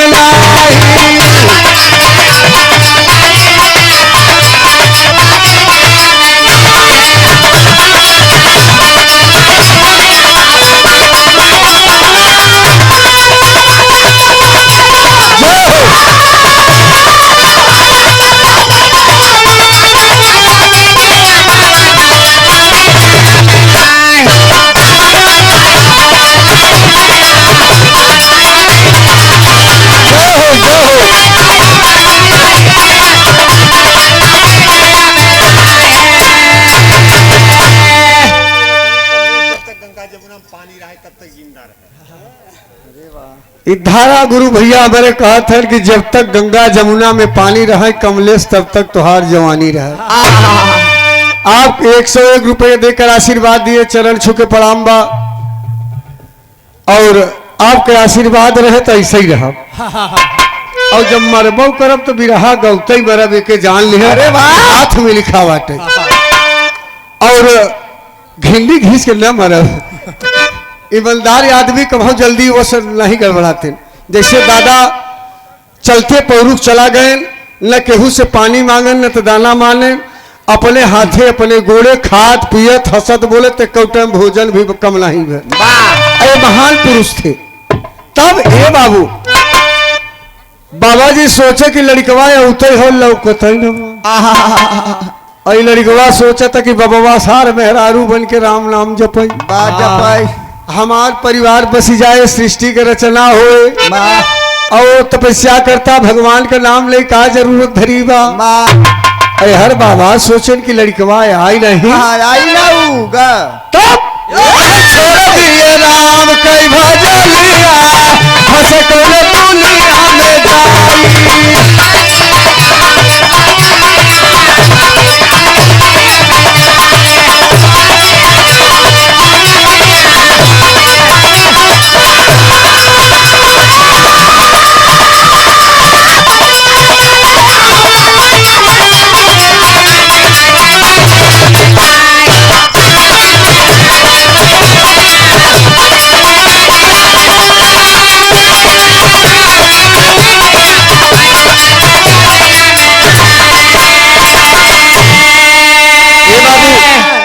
धारा भैया कहा था कि कटारा भाई ऐसा लक्ष्मण भाई न पौब दहने पर लिहे धनुष बाण तैयार रहा, लखनऊ को तैयारी करे। लखनऊ को तैयारी करे न की इच्छा पूरा हो जाए, हम पचे आए के झूसी में प्रचार करी। फिर भवन भैया रही हम रह और गाय बजाए के हम पचे तो जिताई ले। आप परमादरी बब्बू दुदहा बजहा पर के पावन धरती से 51 रुपए का पुरस्कार बार बार प्रणाम सब भैया के लमन।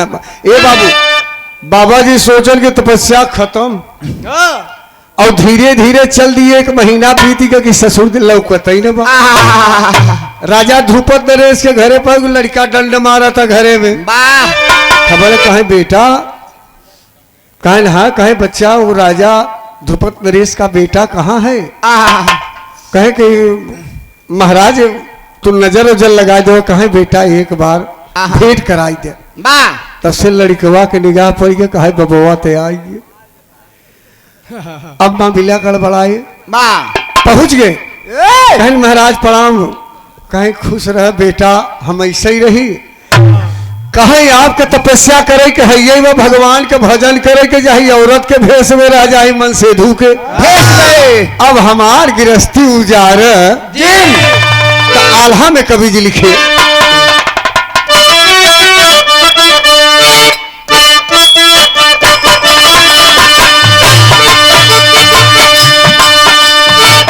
भाई के चरनारो राजा के ललनवा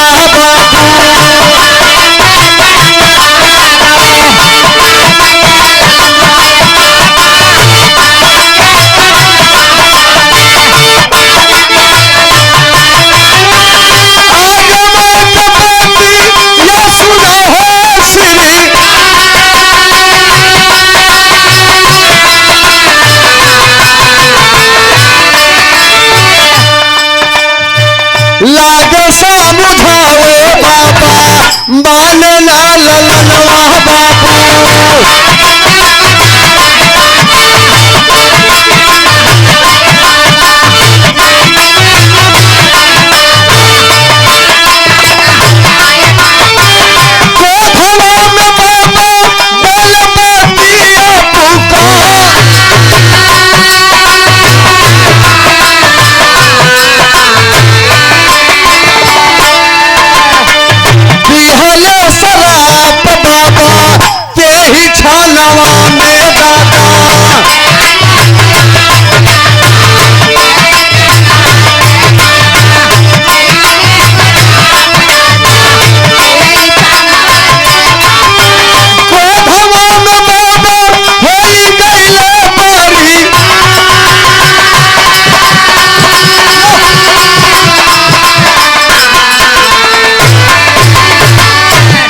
बाबू बहुत समझाने के बाद जब लड़का नहीं समझ पाया,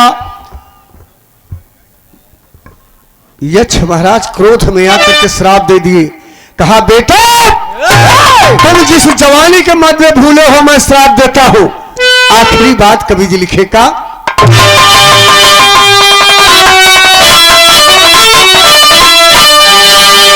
बाबा जी से ये भैया सुनो ले मगर हो, अरे रहबो मर्द लेकिन जग में कहीं बही जा।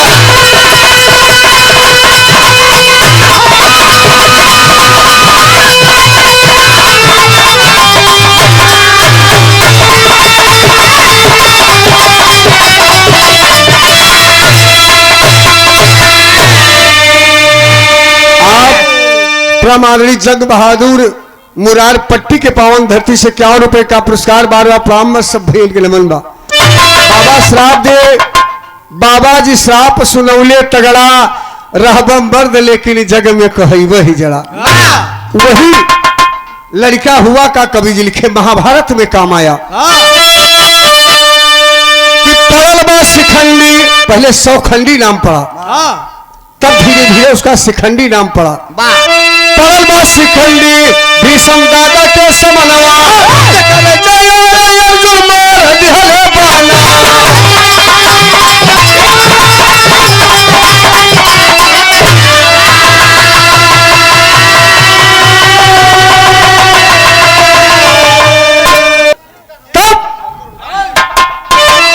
बाबू पड़ल बा शिखंडी भीषम दादा के समनवा, मारे दिहले खड़ा होके अपना अब देखावे लखड़ा, रहबो मर्द लेकिन जग में कहीं बही।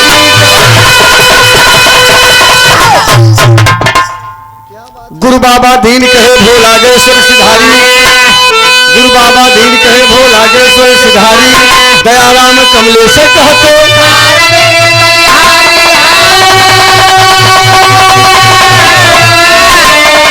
अरे ससुरवा कैसे जाई बिटिया, यादों कमले चढ़ के मिल गई ले पहुनावा, ससुरवा कैसे जाई बिटिया।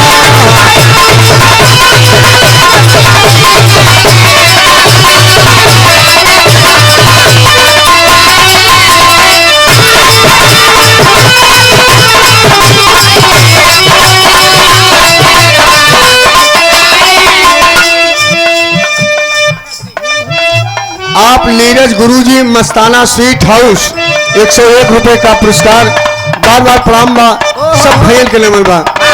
मेरे देश की धरती सोना उगले उगले हीरा मोती, मेरे देश की धरती।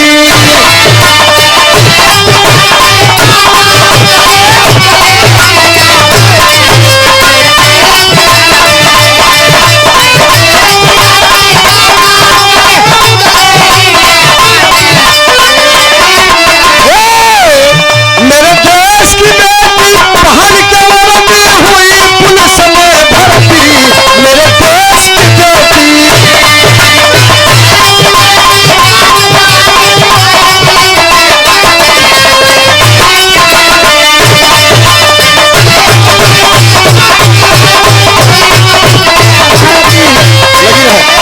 बड़का भैया की तरफ से 101 रुपए का पुरस्कार।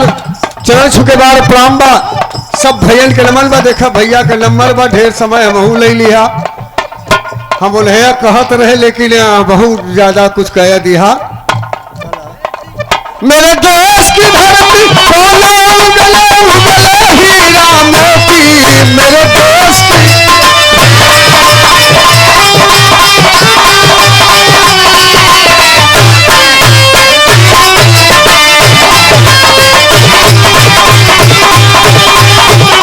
भैया धारा सिंह कहला हुआ कुल महीन से कहवावत है आप लोग कहा है कि राष्ट्रीय गाना हो जाए। हम वही गाय दही हम गाय जब गाय के तब जाओ। वाह